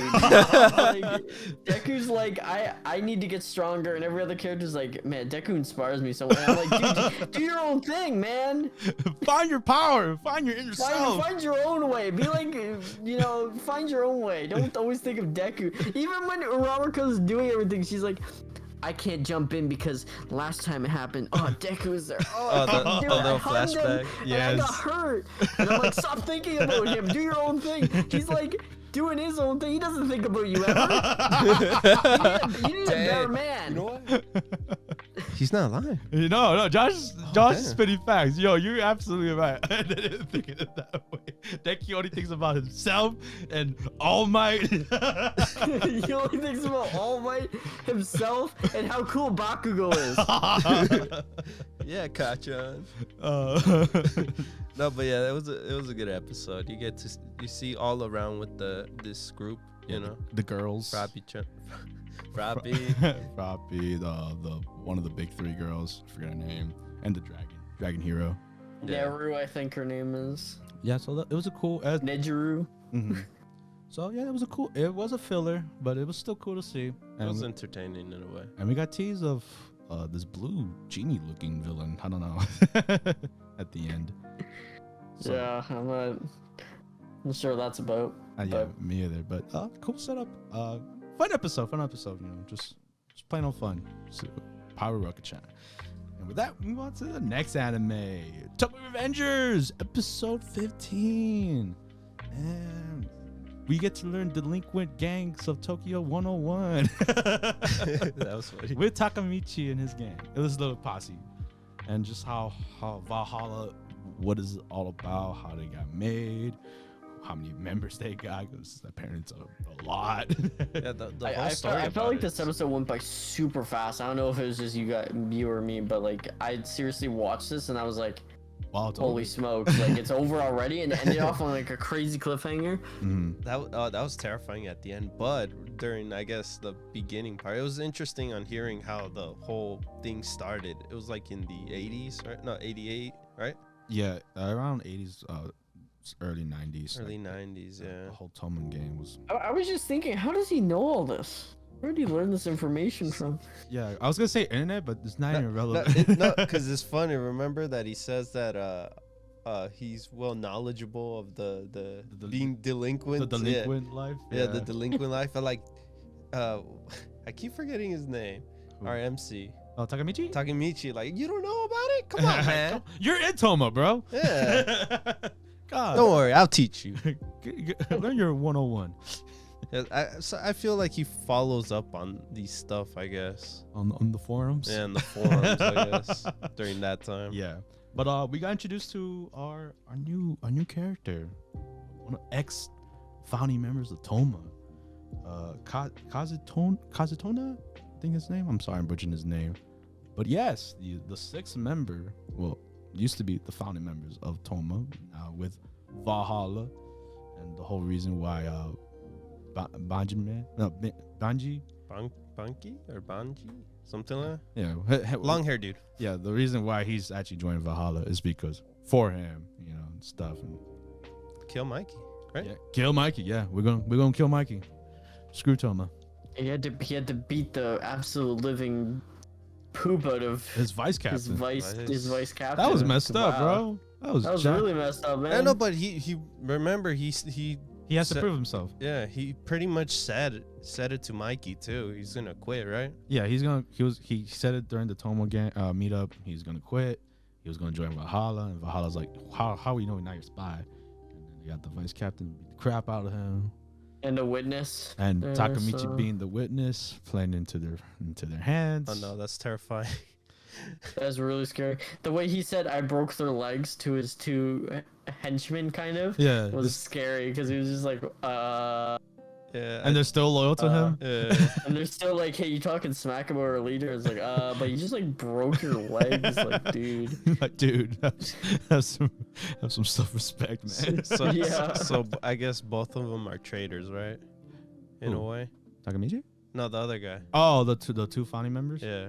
Yeah, Yeah. but obviously, the new guy, Kazutona, he obviously has beef with Mikey, what happened in the past, and Yeah. how it all kind of links together. How he went to juvie.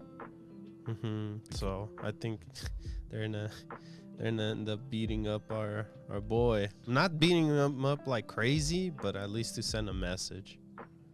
Oh, Takemichi. Yeah. Yeah, I think he's gonna get pulverized unscathed.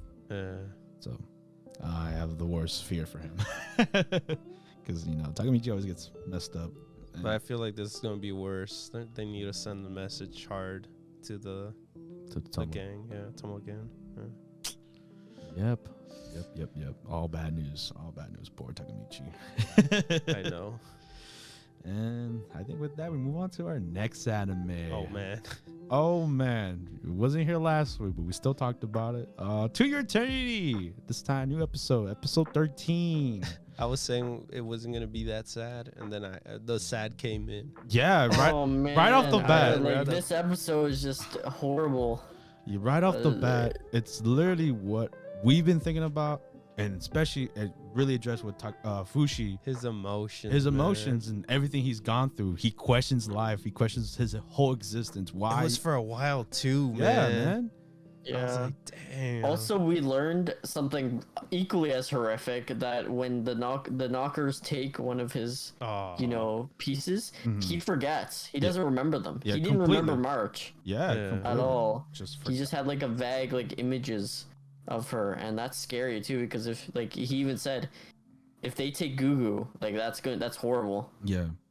No, yeah, and it was really he got to a point where he talked to the creator of him. yeah. It's like I don't want to fight at all no more. I don't even know what I'm doing this for at this point. Yeah, he anymore. wasn't even he didn't want to live anymore. Yeah. He was just, I'm done, man. Why didn't you take me, or why don't you get in my body and I guess Control Get me. involved and do it yourself. Yeah. He was like, that would be easy. I would love to do that, but I need you to But I do it. can't, Yeah. he's and we finally kind of know his purpose too. Like, he's there to preserve history for all of humankind. Like, he's like one of those travelers that go around and just whoever dies he absorbs and lives forever. And And then with the old lady too. Oh, I was man. Like, oh man. That was that was touching. it was very touching. It was like she wasn't gone for a while, like obviously like last episode, but it's just the fact that she came in her own world, just to be like, I'm worried about you, Fushi, like let me travel with you.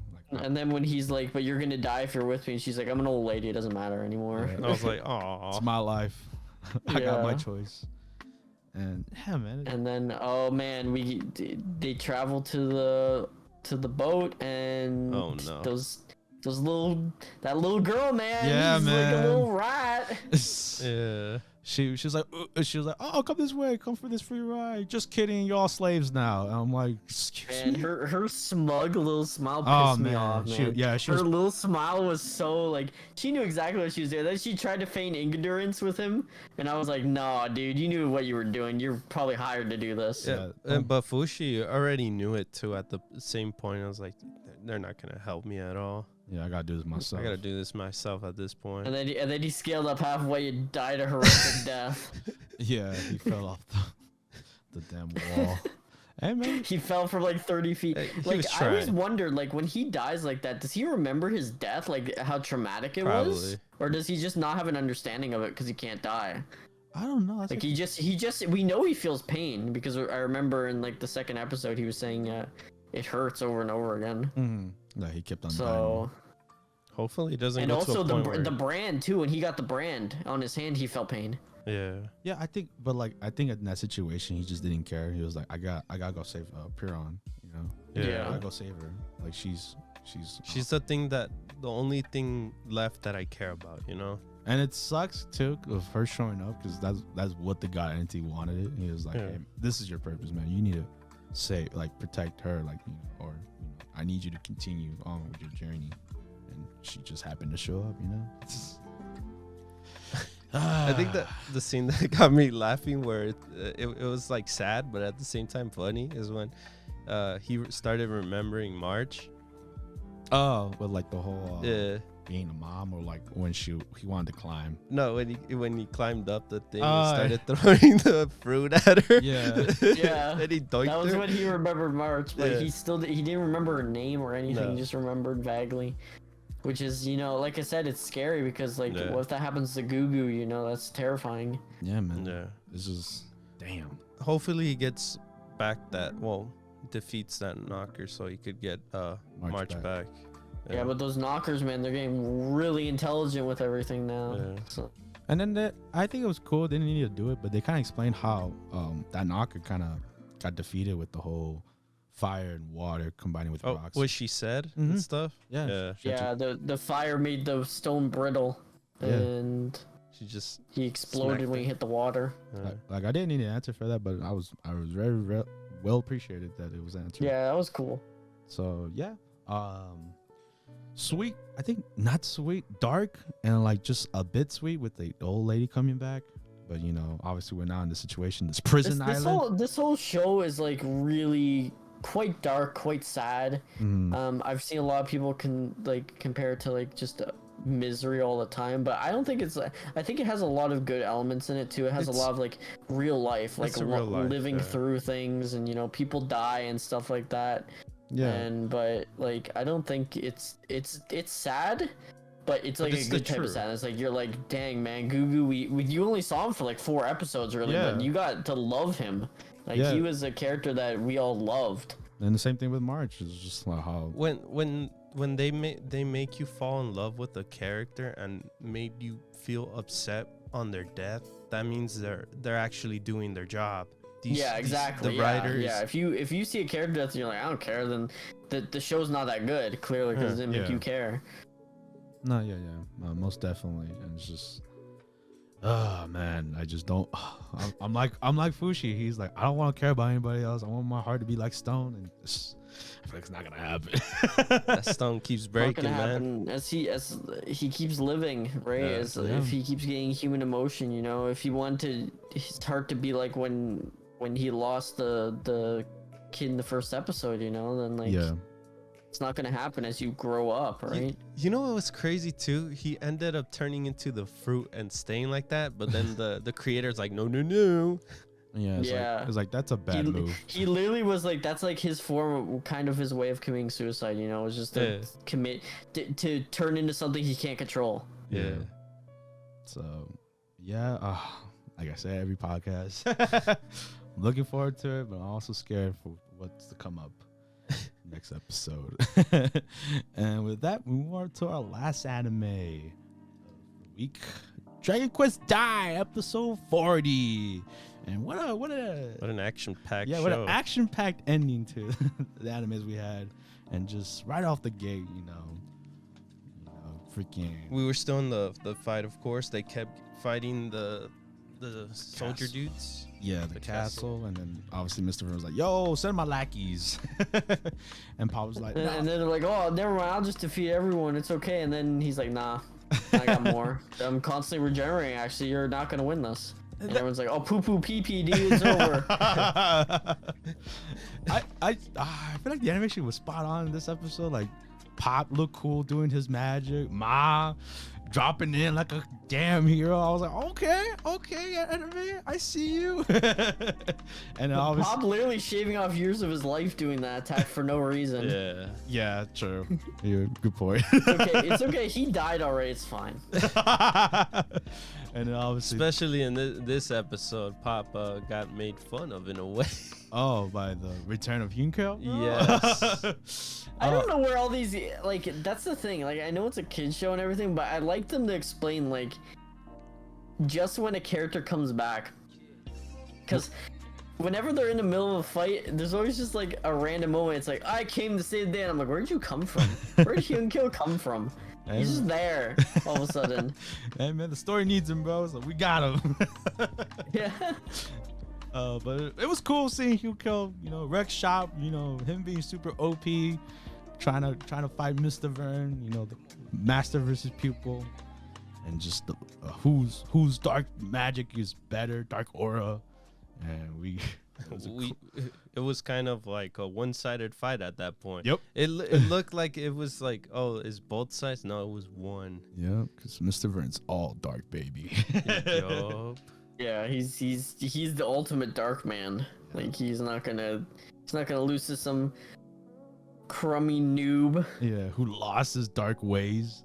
Loser. To the light. Yeah, went to the light. Gross. You used to be powerful when you were an evil commander. When you went against Advan, and look at you now. Weak. But it's crazy the fact that Hyunkyo, out of all the stuff that was happening, Ma kept saving him. Yeah, literally. She literally catches his fall, which is really impressive. I was like, damn. I know. Sheesh, man. Sheesh is right.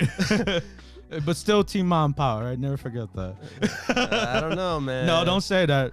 Don't say that. She literally got in front of him too, just to save his life. It's because he saved her, so she had to repay the favor, I don't know, man. No, dude, she's hardcore in love with Hyunkyo, man. I need to sell this down. Oh, All right, guys.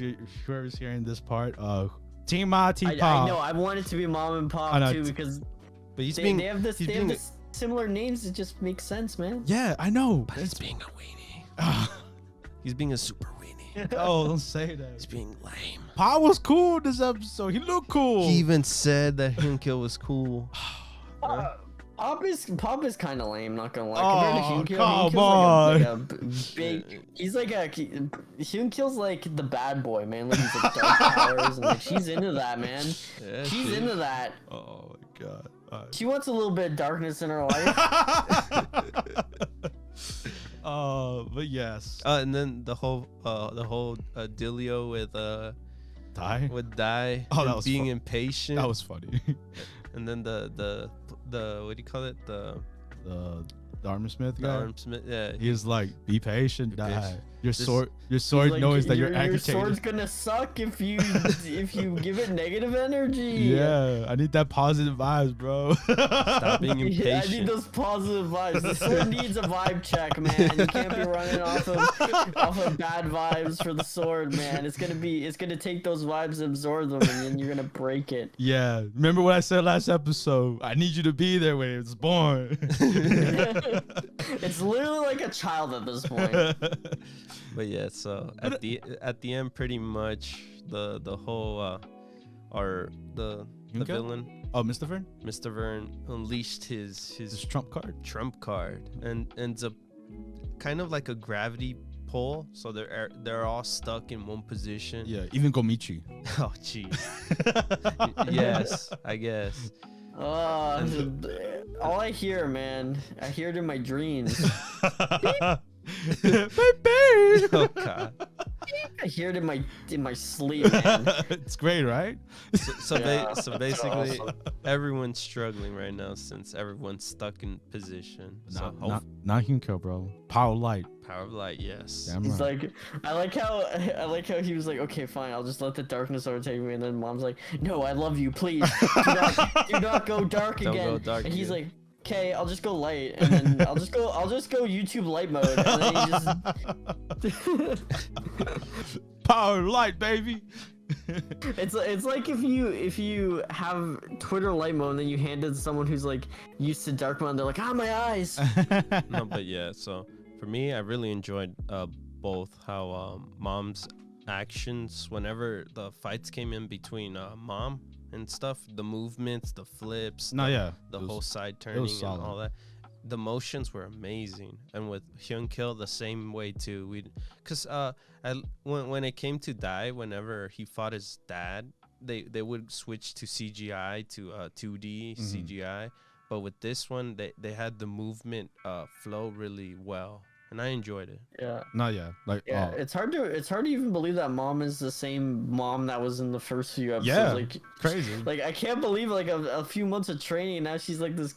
She's like Chun-Li over here. Yeah, it's just badass, dude. So that's very cool to see. But not Pop. Oh my god. Pop still sucks. I'm sorry. Pop Like, still sucks. like I know Omar. I know you like him, but he just kind of sucks. Like he always gets beat. He's not OP. He won. That's what makes him cool, cause he's not OP. He's like, no, yo, that's not cool, man. I mean, this anime is like made for OP players, dude. Like Dai's OP, Mom's OP.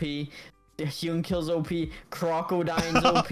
Yes. Everyone's OP, and then you just OP. have Pop, and he's just there. He's like the class clown. Like he just sucks. no, that's what makes him cool, cause he's not No, OP. he sucks, dude. Nah, but I'm not team Pop. I'm team Hyun Kill. Oh, Yeah. I hope Bob and Hyun Kill get oh, together. And have you're beautiful breaking babies. my heart here, bro. I hope they have beautiful children. No! Wait, I hope Pop walks in on them. Oh my. Okay, I need you to stop. I need this debate to settle now. All right, guys, whoever's listening, Team Hyunkyo, Team Pa. I need to know now. I need to know. Who's Team Hyun Kill, dude? The power Kill, of bro. Dark Daddy, please. Yes. But yes, with that, I like to wrap up our animes. And then we move on to news. Starting off with gaming news. This one came out of nowhere, came out of left field, but I was kind of glad. Nickelodeon All Star Brawl, basically a Smash Brothers clone. And This one's especially epic because it's by the same people who made I can't remember what Slap it was. City, right? Slap City. Yeah, but that's like for a lot of smashers, it's like especially like It's one of the specifically better clones. melee smashers. It's one of like the most loyal, like it has wave dashing and stuff like that in it. So a lot of melee smash veterans are hyped for this, dude. Yeah, I can't wait to be wave dashing all over the stage with SpongeBob. Just it's gonna be epic. Doing air grabs with Patrick. No, but the craziest thing is it's really crazy that how much effort is gonna go into this game. From the trailer itself, I was amazed. I was like, wow. There's so many like throwback characters in here. Like Not that too, but also that you know how usual these games are. Like whenever companies make these games, they don't care for their games. it's just a cash grab. Yeah. But with this one, it came from an indie studio, and now Yeah, it seems like they care. Yeah. Like they're gonna put their all into it to make it like it's a Smash Brothers clone, but they want to make it like Smash Brothers. They don't want them to be like crappy Smash Brothers. And I think the best news about all that was like it's gonna have rollback netcode. I'm What? Like, I'm Yeah, like, that's amazing. I'm like- That's amazing. I'm like, it took it. Nintendo still hasn't implemented it. Nope. Nintendo fans of Melee had to implement it into a 21-year-old game just to have it. And this one's just gonna. There's like, you know what? We saw what the Smash fans did. We're just gonna make it. like 90% of fighting games don't have rollback. Yeah. don't have rollback. And then I think it's because thanks to Guilty Gear Strive, how successful that has been, and they're basically the big Well, company that yeah, brought big company. rollback- Yeah. a big company, big fighting game that brought rollback netcode and how spotless it is. I think it's having a domino effect now with all the new fighting games coming out. I think that's just the standard at this point. Yeah, because mostly it was just indie games with rollback netcode. Yeah, or like PC games. Yeah. So Yeah, I'm really glad because rollback netcode is easily the best way Oh, to no, play yeah. online for I think, any like- game. Like it's amazing. It's lagless. It's just the only thing it has is just like some issues, but it's really just the best way. Like, no, yeah, I like can. Melee is a really technical game, and I can play Melee netcode even with a bit of lag perfectly fine. Like I can play people with all, I'm from Canada, I'm from Ontario, so East Coast, and I can play Melee with these guys with virtually no lag as long as they had a wire connection. Not yet. Same boat here with Guilty Gear Strive. That was my first exposure to the rollback netcode and just how it's spotless, and I feel like I'm playing the guy next to me. Yeah, My house. I played it through Skullgirls. So yeah, we all have experience with rollback and how awesome it is, and I'm excited what the big roster is gonna be for this Nickelodeon All Stars. I don't think it's gonna be super big, but I think there's gonna be a lot of characters that are missing, I guess. Yeah, we had a big dump already. We had like we have Helga, Danny Phantom, obviously the SpongeBob crew, and then weird choices also Powder Toast Man from Ren and Stimpy. So if he's in it, I'm pretty sure Ren and Stimpy will be in it as well. Oh, Reptar, that guy looks awesome. I know. Can't wait. I feel like he's gonna be the first character I'll play. Yeah, and Zim too. Yeah, Zim's wow, I never thought he would be in it. So obviously, who do you guys want if there'll be leftovers for the Nickelodeon All Stars? For some reason, I wanted Doug, but I forgot Doug is owned by Disney, I think, right? Yes, I think so. I was like, damn it. That would have been cool. I feel like they'll all be added in with like DLC and stuff like that. So I don't have any wishes because I think like everyone's gonna come in eventually. But like, who would you want like from your childhood to be in this fighting game? I mean, like obviously the Avatar crew. Yeah, that's obvious. Yeah, the Avatar. I think they're already gonna be in it. I didn't see the trailer. I just know about from the tweets. So I don't know how many characters were confirmed already. So far in the tweet, they think they saw like actual silhouettes of them, but it's not like 100% on it. Yeah, if we're going off of that picture, there was also cat and dog. Yeah, and I'm like, whoa, cat and dog. Cat dog. That's crazy. Cat dog. But you know who I really want? I feel like they're gonna go crazy with it, honestly. You know who I really want? Since Reptar's in it, I want Tommy, man. Why? Dude, I want Tommy too, man. Dude, just imagine getting beat up by a baby. I want. You want to beat up a baby? Oh, you want his dad? You want Stu in there? I want his dad. What to is he beat gonna up do? Tommy. Oh, I want some domestic abuse. Jesus in this game. He's like the Pokemon trainer. He's yelling at him. Yeah. Jesus Christ. Wild. This went dark. Everyone is here. You know, you can in Smash you can have Mario beat up Princess Peach. Yeah. You know, and this one I want to be Tommy's dad beating up Tommy, man. You know what I found strange? What? They didn't have Arnold. They have Helga. Helga. They have Helga, but not Arnold. I'm pretty sure he'll be in it. Like, definitely gonna be in it, dude. Yeah. You gotta bring that football hit in.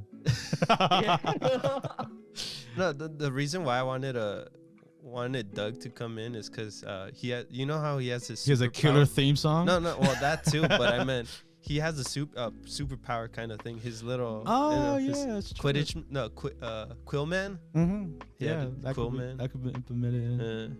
But I don't think he's gonna be in it since I think Disney's. Who else? I think we just have to see. But yeah, I will love Tommy. Tommy would be great. The Angry Beavers. Oh man, I forgot about those guys. That would be cool. Just bring back old shows I just completely forgot, and I'm like, oh, I'm glad they're in it. So yeah, you guys, who would you like to see in this Nickelodeon All Stars battle? You leave a comment. And with that, we move on to the next gaming news we have. This I think dropped this week. Persona is having its 25th anniversary. Yay! And I think it's around. They're gonna have more news, but it was just announced that they're doing something for the 25th around September this year. Probably a new like spin-off game or something. I think a spin-off. They're gonna throw a bunch of projects. I'm gonna be bold, bro. Persona 6. Teaser for a trailer. Yes, I'll say that. A little teaser. A little teaser, probably. Yeah. But they're probably gonna milk a little bit more Persona 5. Yeah. I can see. Oh yeah, definitely. They're gonna milk more Persona 5. That like, and then like how they have this image, they're probably gonna remake probably 2, 3, maybe. I don't think 1. Maybe. Yeah, because no. More I think they're only gonna remake like. I say Persona 1 and 2 are basically like gone, man. Yeah, forgotten. Forgotten. So what? So like I say unfortunately, I think the games are cool, but like I say 3 would be. I don't know. Their remake. 3 because they had that dance game recently with 3 with their music. So I could picture that now. Yeah, because hopefully it's not a port. I want an actual remake of the game. You're asking too much. I'm just kidding. Hey man, they have money now. Yeah, apparently they have 7 new projects to be announced. So it could be anything. It could be anything. Could be a fighting game. I can see that with the Persona 5 crew. Yeah, Persona 4. I mean, they already made one, Persona 4 Arena. It could be Persona 5 Arena. Yeah, Yeah. I can see that. So you get to see maybe all of them. Be Morgana, kick ass. We're going worst character. Sorry. Oh, come on, bro. Don't say that, bro. Sorry, guys. Sorry, He's everyone who cool. likes Morgana. Morgana's the worst character, easily. Is it because he's It's not annoying? even a question, man. Is it because he's annoying? He annoys you? Yeah. Just like Teddy. Come on, man. They're the icon. They're the icons, bro. Like when you look up these games, Don't matter, man. They're Teddy pops up, Both of Morgana them. I don't pops care, man. The only icon I need is in the S&T franchise is Jack Frost, dude. That's it. up. Oh my god, he's in every game. Yeah, but he's the only icon they need, man. I don't need Morgana as the icon. I don't care about this cat. He's trying to find out who he. Oh, anyways, yes. Get hyped for Persona. Well, 7 projects. 7 projects. We'll see what happens, and we move on to the next gaming news. This one was funny. This one made me laugh. I didn't even know it was not out yet. Resident Evil Reverse. If you don't know what that title is, basically their multiplayer Resident Evil game. It was supposed to be tie-in with Resident Evil Village. It did not come out yet, and then obviously it's not coming out anytime soon. it got delayed. It got delayed for 2022, so it was supposed to come out this month, but it ended up pushing back a whole year. And to my question to y'all is, who was asking for this? Who really wants this? And like, are you willing to wait for a whole another year to play Resident Evil multiplayer? I guess that the concept of it, being actually a shooter in a way, like it looked like a Call of Duty shooter, I think. Yeah. From what I saw, it looked kind of cool, but at this point, I don't think no one's gonna look forward to it. Yeah, Resident Evil has a bad reputation with multiplayer games. Multiplayer. I find I don't know if this is just me, but I find with a lot of games that eventually like delay so much or for so long when the hype dies down that they end up getting like no hype when they actually come out. Yeah. Like I feel like this whole delay kind of just murdered the game, because now when it actually comes out, like everyone's gonna be like, oh, finally, it better be good. And then if it's not good, they're gonna be like, oh, this is trash, don't play it. Yeah, I think it's just gonna have the same fate as The other one, Resistance. Resistance, That came with the Resident Evil 3 remake. I mean, who's playing that? I don't think most people know. Don't even know what that is. Yeah, it's crazy. It's I pretty don't much know what it is. it's Never pretty heard of it in my life. it's pretty much a clone of what was it? Dead by Daylight, I think. Is it? Or no? What Yeah, Walking I Dead? think you're right, because it's 4 people, then there's one master, Yeah, and like controlling all the zombies. pretty much. I don't know if I said the right game, but I think it is that game.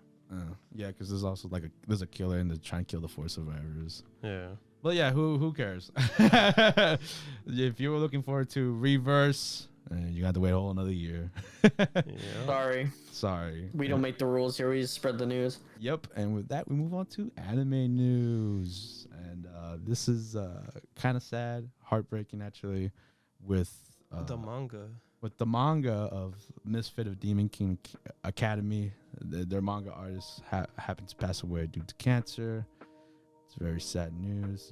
I feel like here's my take on it, because with Berserk happening and now this, like, I feel like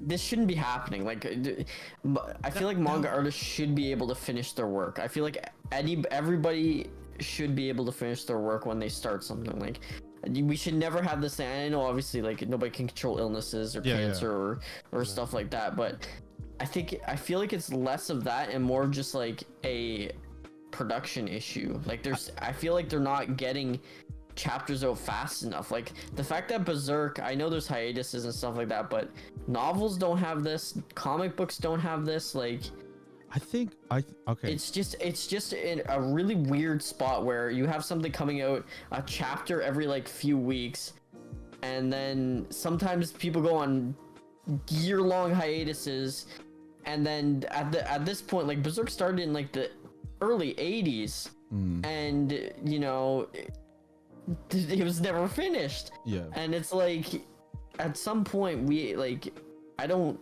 want people to die without realizing their dream, you know. Yeah. Like, I want their creation to be realized in its full potential, but I wish there was a better way to have it so that people could, you know, we don't have this problem anymore, because people who are fans and then eventually like their manga creator dies, like that's just like the worst thing that ever happened. Like, you're following a work and then they'll never be finished now because, you know, tragically the author passed away. Yeah, what I wish sometimes that happens, you know, someone continues the legacy, like have like a, you know, like a written letter, or like saying like you know, before you know, pass away or something, or you know, an artist in general, just write down, hey, continue this for me, you know. I want this story or like give them creative freedom over their work, or and like write like a script of how you want to end or something, so that your dream isn't completely lost. But then there would be that excuse of like, if say the new stuff that this new artist or, you know, author's doing is not like how it was the original, people are gonna be like, oh, I wish they didn't even do this, you know. Yeah, I know, it's tough. It's a double-edged sword. Yeah. And I to point out, Josh, I think this is very common with like with the whole Japan work ethic of how badly they don't take care of themselves, and just like, because we also have another segment on manga authors with Jujutsu Kaisen. Good news on that one, with it was on hiatus for a couple months, but they're back. They're back from their health. They're good, and they're gonna continue on August 2nd with the 30th issue. So it's a very common trend. Like, obviously we had a month ago with the whole Berserk author passing away, and then now with the Misfit Demon,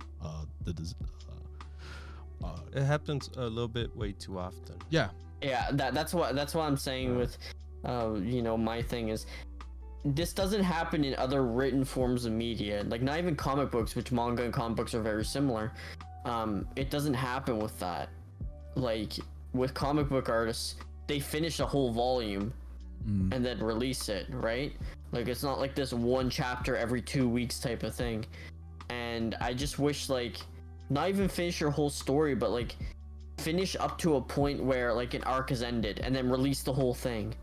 And so that even if, you know, or just like, and I don't have the right to say this over anyone's creative work, but I feel like these mangas, and manga in general, is way too long. Like, all these mangas are like crazy long. Like, Berserk was almost 400 chapters of like well-written, in-depth story. And I understand, obviously, it's creative freedom for the artists and stuff like that, but like I said, Berserk went from the 80s, man. Like, if you're having a project that spans 4 decades, like, that is insane, and probably will never be done. Like, there was so many memes about it before, how Berserk would never be finished, and then when it finally came true, it was like, oh my god, this actually happened. But I feel like there needs to be a better system. There needs to be like, I agree with you 100%. People, like, I know manga artists, obviously they do it by hand, and they start off with a hobby and then it gets popular, but I feel like when you hit a certain level, you need to like hire people who have like similar art style or something to you to make the workload go by faster, because, you know, we can't be waiting 4 decades. Like, do you know how many people were fans of Berserk in the 80s and probably died before even the creator died? Like, it's just horrible to think about how long it's taken for an unfinished piece of work to come out. So it's a struggle. It's a struggle for manga artists, animators too. You know, Japan has this, you know, sense of work ethic. Their work ethic is pretty struggling a lot. Yeah, like, people have died just from work overload. Overload, and just not taking care of themselves, you know, forgetting like simple things like take a shower, you know, go outside, take a break, you know. It's because it's like, and you know, that's a pet peeve I have with anime as well, because a lot of anime views people who don't work as like something to be ashamed of. Like the need is often presented as a very, very negative thing, which you know people should work, and I believe that. But far too often, like anime depicts stuff like, oh, I'm gonna do my best in everything I do. Like a very, very positive look at work. Yeah. Which, you know, in my opinion, work isn't very positive. Work is you do it and get a paycheck. That's what you do for work, so that you can do the things you enjoy, and your hobbies are what you enjoy mostly. Unless you're in a field that you really, really love. Yeah. And that's really unique to you. But if you're working like a salaryman job, you should not be. That should not be like your end goal in life. And I feel like Japan, that is the end goal in life, and that's a pet peeve I have with their work ethic and their work like system over there. They're working on a desk office, you know, being stuck there, sleeping there at one point. Yeah. No, yeah, I get you. I understand. It's just I wish Japan kind of could update their work ethic system. But yeah, if they like, don't, we're gonna have more news of this, manga artists, authors. It's just really sad to think about, you know, people, you know, passing away without ever finishing their creative work of art, right? Like it sucks. Imagine being a famous painter and being halfway through a painting that's taking you, you know, 10 years and then dying and never finishing it out. Like it's sad to think about.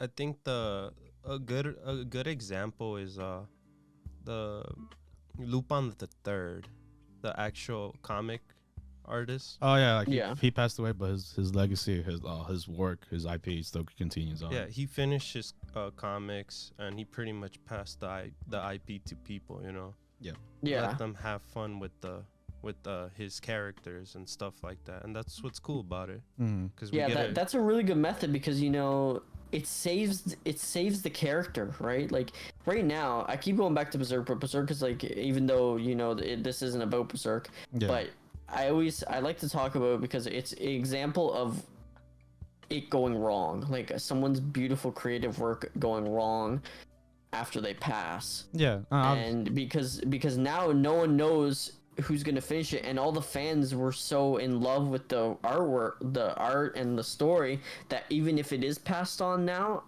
I don't think people would accept it. Like I think it just has to stay the way it is at this point. Yeah, just to respect the author and passed away, and just so like I think more authors, especially when they're getting up in age, or if they have a health condition, they should be coming out to the public saying, I'm passing on my IP, it's in good hands, please trust what they do, you know. It's sad to think about, like kind of like write a will, you know, giving over your IP, you know. Yeah, in a perfect world that would be fine, but obviously, you know, it's your work, it's your passion. You don't want it to, you know, like that fear of like, if they mess it up, I can't rest in peace, you know. It's like I said, it's a double-edged sword. It sucks, but I'm just glad the Jujutsu Kaisen author's back working on the manga, and sad to see with the misfit, you know, Demon King, the manga artist passing away. Just wish things were different. Yeah, wish things were different, and we have to move on, man. We could be here for hours talking about it. It's a heavy discussion, heavy topic. Yeah, very heavy topic. And with that, we'd like to move on to the next news. We have Legends of the Guild, a Monster Hunter movie. And it's very interesting. It's a CGI movie based upon of the Monster Hunter franchise. We already have more of those. And it looks promising. It looks cool. And I heard a familiar voice in one of the main characters. That was interesting to hear. And yeah, it's gonna be a Netflix movie. Yes, it's gonna be on Netflix premiere. I think in August 12th. Yeah. And look interesting. I like how the world of it. You know how big it is and stuff like that. Yeah, it really captures. Oh, it's basically basing off of the Monster Hunter World, that game. So that's cool to see, and obviously finding the Elder Dragon, how they're gonna overcome it. So hopefully this does more true to the source than the movie, the live action movie. And yeah, man, just have high hopes. Hopefully it does well. And then with that wraps up our news. That's all the news we have for this week. Pretty short on this one, but you know, we had a very heavy topic about it. And great shows this week, honestly. And if you made it this far, thank you so much for listening to us. Talk about shows, news. We really appreciate your spending your time with us. And with that being said, I'd like to wrap it up by saying I'm your host, Omar. And this is David. And this is Josh. And don't forget to leave a like, comment, and subscribe, and share if you think we're awesome. And with that, bye, guys. Bye. See ya.